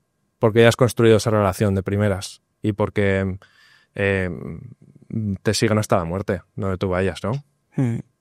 Sí. Yo siempre he pensado, o por lo menos me han hecho ver lo contrario, ¿no? Que muchas veces hay un dicho, un día leí, que nunca vendas, nunca crees una empresa para tu círculo de alrededor, ¿sabes? Pensando que tu círculo de alrededor te va a comprar, ¿sabes? Me parece muy, muy curioso lo que... Sí, porque es que yo pienso que sí. O sea, los chavales jóvenes que nos estén viendo aquí en el podcast, si quieren construir algo, si quieren ser empresarios y tener un negocio, que empiecen a organizar quedadas de business, finanzas, oye, tal, vamos a quedar todos en esta cafetería y cada martes, por ejemplo, vamos a hacer martes de finanzas, por ejemplo, y que es, pues eso, todo el mundo queda en una cafetería, todo el mundo se paga su café, lo que sea, y hablar de estas cosas, entrar en el portátil, averiguar y cómo se hace esto, no sé qué, y construir comunidad, por ejemplo. Claro. Pues ir retomando un poco lo que hemos hablado antes, porque has sacado la palabra que te dije antes de empezar, la de Morpheus, que es la empresa que tú tienes con trading, con inteligencia artificial y demás, así que nos cuenta un poquito. Yo te quería preguntar, porque nosotros obviamente tenemos formaciones de trading algorítmico. Sí, es verdad que llevamos ya tiempo con Robot, nosotros prácticamente este Robot lo tenemos desde 2018, 2019, ha pasado ya muchas crisis de pandemia, Entonces, ahí sí es verdad que con la inteligencia artificial va cambiando muchísimo las cosas y entonces yo lo que quería preguntarte es que si cambia algo, pero desde el punto de vista fiscal, en el sentido de hacer trading, por ejemplo, en lugar de manual, hacerlo de forma automatizada con inteligencia artificial. Es lo mismo, o sea, no hay diferencia de tratamiento fiscal, ¿vale? Lo único pues que hay que tener en cuenta es que si, por ejemplo, eres una empresa y te cuesta X al mes este software, eso va a ser un gasto deducible. Claro. Es un coste para generar esos beneficios, ¿no? Entonces, es lo que hay que tener en cuenta únicamente, que te vas a poder deducir según qué cosas como la cuota del SaaS, que te cobre la empresa del algoritmo, y luego la plusvalía, pues va lo mismo. Si es sociedad, pues sociedad, si es persona física, pues... Bueno, como persona física yo no sé si te lo puedes deducir, la cuota del software. A lo mejor sí, pero bueno, sociedades sí o sí. O sea, es un gasto operativo de la empresa, deducible. Vale, ¿y existe alguna fórmula, esa en España o en el extranjero, para poder ahorrarte lo máximo en tus inversiones? Sí, claro. Mira, la opción más práctica es una empresa offshore, ¿vale? Pues es Singapur, Hong Kong, Islas Seychelles, Isla Mauricio, Islas Caimán, Islas Vírgenes Británicas. Tienes muchísimas, al menos nosotros trabajamos en total 30 jurisdicciones en nuestro despacho. O sea, damos todos los servicios en 30 países aproximadamente. En España y otros 29 países. Y eso es lo más práctico, porque muchos brokers, al menos brokers como el que utilizamos nosotros, mientras no estés en un país de la lista negra, ¿no? Pues Corea del Norte, Irán, Cuba, Venezuela, pues no hay ningún problema. En cualquier país puedes abrir tu empresa y te haces cuenta de empresa, ¿sabes? Y entonces, todas estas jurisdicciones offshore son interesantes porque normalmente son sistemas de tributación territoriales, que si te tributan lo que generas dentro de ese país. Por ejemplo, Hong Kong tiene un impuesto a sociedades del 16%, aprox. Y todo lo que genera una sociedad de Hong Kong del extranjero es al cero. También en Panamá, por ejemplo. Panamá es otro país como Hong Kong, ¿vale? que no son anónimos, pero tienes la tributación de rentas extranjeras al cero. Sean rentas empresariales, sean dividendos, sean ganancias patrimoniales, lo que sea, que venga al extranjero. Entonces, si tú tienes una sociedad en Hong Kong y el broker está en Emiratos Árabes, pues eso no tributa nunca. Entonces, eso es la vía más rápida para tributar al 0%. Luego tienes otras opciones. Por ejemplo, imagínate que tú tienes inversiones en cripto y haces trading, pero te interesa abrir negocios desde Estados Unidos, ¿vale? Con LLCs. Pues tendrías una holding offshore que tenga todas tus LLCs americanas. La LLC no paga impuestos de sociedades, nunca, para americanos y para extranjeros, porque es una entidad transparente, ¿vale? La transparencia fiscal se basa en que tú tributas una única vez, ¿no?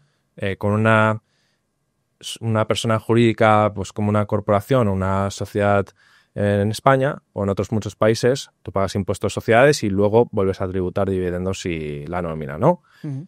Pues el concepto de transparencia fiscal es que todo pasa directamente a la persona física y solo se tributa una vez, ¿vale? En tu renta personal, ¿vale? Que está bien, porque si solo te tributa una vez y no has ganado mucho dinero, pues estás operando con las LLCs es como si fueses autónomo, pero con la protección de una SL, básicamente, ¿vale? Entonces, imaginaos que la SL no tributase el 25%, todo fuese transferido a tu IRPF. Pues eso es una LLC en Estados Unidos. Mientras, en el caso de extranjeros, mientras no estén los ingresos conectados a los Estados Unidos. Es decir, que tú no estés dando los servicios allí, presencialmente en Estados Unidos, mientras no sean rentas inmobiliarias en Estados Unidos, dividendos generados de empresas americanas, intereses generados en bonos o en letras del tesoro de Estados Unidos, ¿vale? Hay cosas que sí que van a tributar un 30% a nivel LLC, si el dueño es extranjero, pero todo va a ser, pues eso, pass-through, es como se dice en inglés, ¿vale? Es una sociedad transparente. Entonces, si la LLC eres tu dueño, como español, esto se está transfiriendo hacia tu IRPF en España, ¿vale? ¿Qué pasa? Que España pues igual nunca sabe que tienes una LLC en Estados Unidos, porque es anónima y tal, y porque tú nunca lo traes a España, el dinero. Pero si tu LLC, la dueña es una holding offshore, pues una persona que sí que es una persona jurídica que tiene las rentas extranjeras al cero, pues todo lo que hace la LLC es pastrúa a una empresa que tributa al cero, ¿sabes? Entonces puedes tener la holding offshore con una LLC de inversión que tenga la cuenta Kraken, que es lo más práctico con una LLC americana. Para cripto tienes una cuenta, incluso nuestro broker ha encontrado la forma de tener clientes americanos. Sí, empresas y personas físicas incluso, ¿sabes? Que es algo que en Estados Unidos no, pues desapareció, ¿no? El trading con apalancamiento.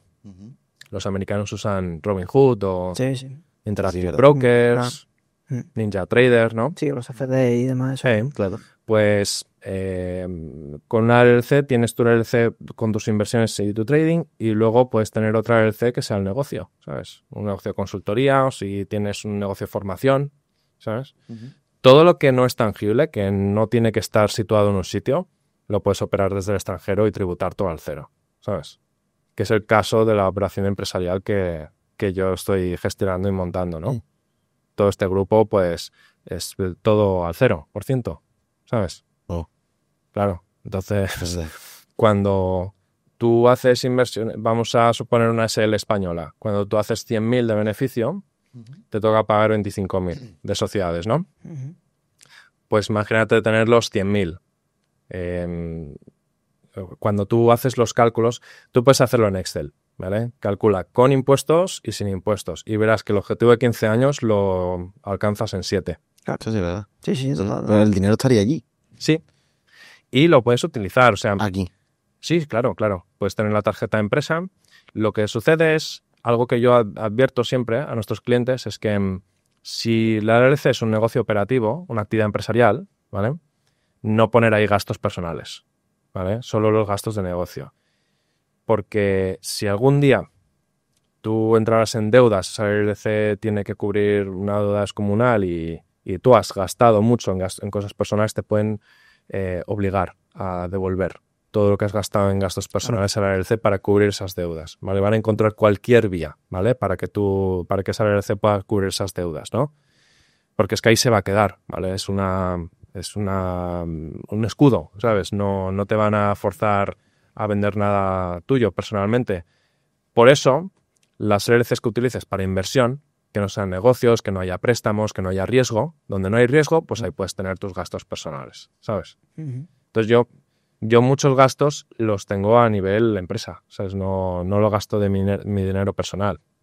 Y os pongo un ejemplo. En Suecia, una de las empresas me paga a mí el alquiler. El contrato de arrendamiento es con la empresa americana.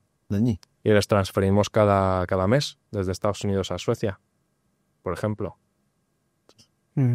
Entonces, pues, volviendo a lo que decía antes, tú puedes estructurar toda tu vida, todo lo que tú tienes en sociedades, estar muy protegido y tributar casi nada, o prácticamente cero. Claro que para eso realmente tenemos que saber este tipo de cosas. Entonces, al final es un puzzle, cómo lo quieres ir haciendo tú.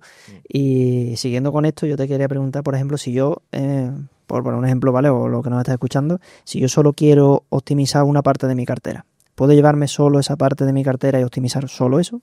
Sí, lo suyo, a ver, habría que elaborar ahí una logística bien planificada, ¿vale? Porque, primero, los activos es muy complicado migrarlos, ¿sabes? Puede llegar a haber casos que a lo mejor tú puedas migrar acciones.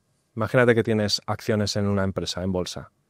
Puede llegar el caso que tú puedas migrar del Banco Santander estas acciones a Chase o a JP Morgan en Estados Unidos, ¿sabes? Puede llegar a hacerse, pero es muy complicado. Entonces, si tú tienes una cartera de X y pues quieres llevarte parte al extranjero, pues primero véndela, tributa la plusvalía que haya y entonces ese dinero pues ya lo movemos de alguna manera a la empresa extranjera.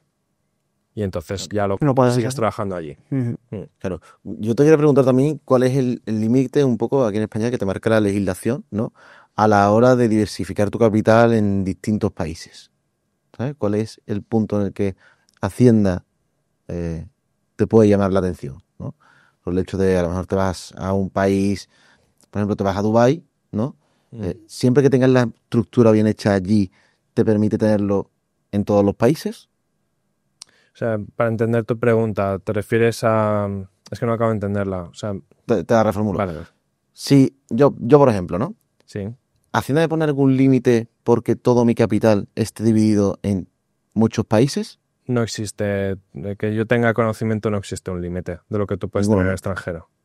Puedes tener todo lo que tú quieras y entrelazarlas entre las distintas empresas de los distintos países. Lo que tenéis que saber es que si tenéis activos empresariales o inversión en el extranjero y habéis informado de ellos, el día que os vais de España os los harán tributar por exit tax igual. También. Sí, porque es que España te hace tributar de todo lo que tú generas, ¿vale? Sea generado en España o fuera. Cuando tú te vas de España, formalmente, pues ya no tienes que hacer nada en España. No es como Estados Unidos. Bueno, hay dos países en el mundo, Estados Unidos y Liberia. Liberia, no sé en castellano si es Liberia, es un país en África.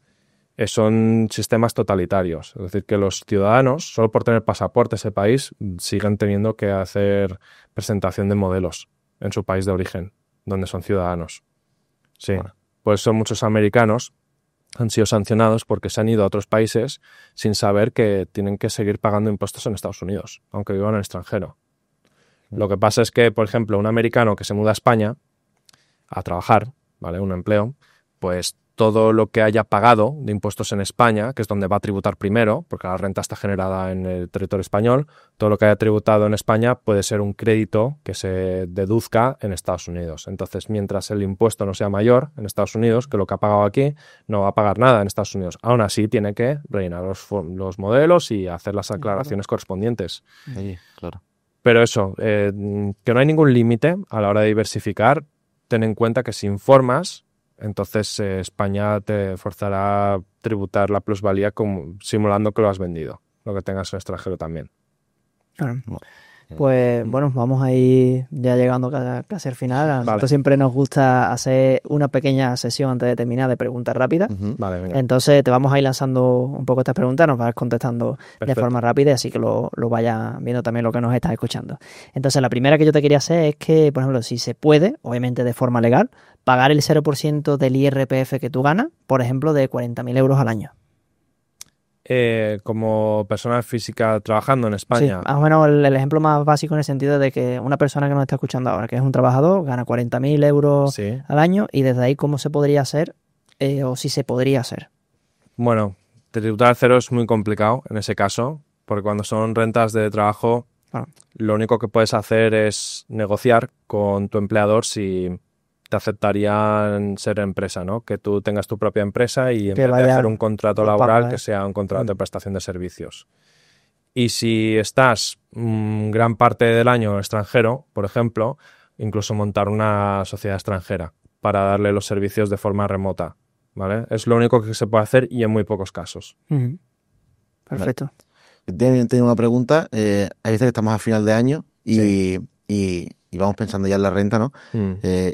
¿Te interesa más vender en pérdida al final de año o aguantar? Bueno, es una idea inteligente. Si ves que, por ejemplo, si tú tienes, por ejemplo, y además pasa mucho en Europa, si tú compras acciones y no han generado plusvalía, esas minusvalías pueden deducirse con otras plusvalías. Hay que aprovechárselo al máximo en esos casos. Sí, ¿no? ¿Es mejor vender al final de año?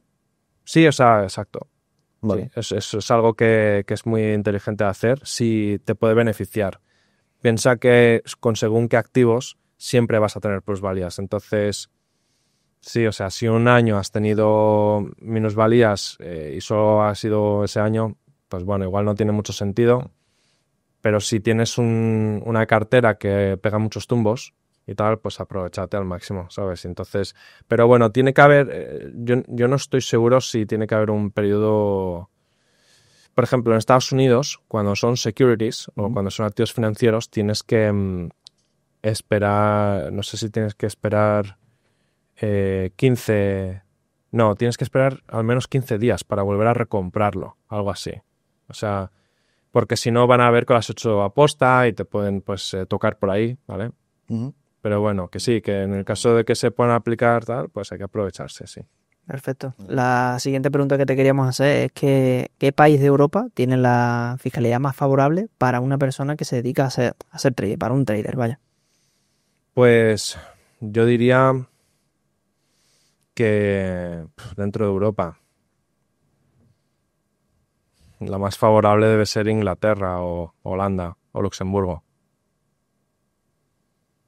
Bueno, si es a nivel empresa, Inglaterra o Holanda. Pero bueno, en Europa tenemos también jurisdicciones offshore, ¿eh? Como Malta, Ujú. Jersey, Isla de Man incluso. Sí, luego está Liechtenstein también, ese país pequeñito que está ahí entre Alemania, Suiza y Luxemburgo, Ujú. creo. O sea, sí, pues hay jurisdicciones offshore en Europa, pero si no, países normales, Inglaterra o Holanda, son los impuestos de sociedades más bajos que hay en Europa. Ok. Ahora, esta pregunta ya la tenemos todos claros, pero quiero que quede claro, ¿no? ¿Tú crees que en España se penaliza al emprendedor en términos fiscales? Sí, la verdad que sí. Lo que hemos hablado antes. El infierno fiscal pues mete mucha presión y tira mucho para atrás, ¿no? A que la gente emprenda y cree empresa. Y además desde el principio, ¿eh?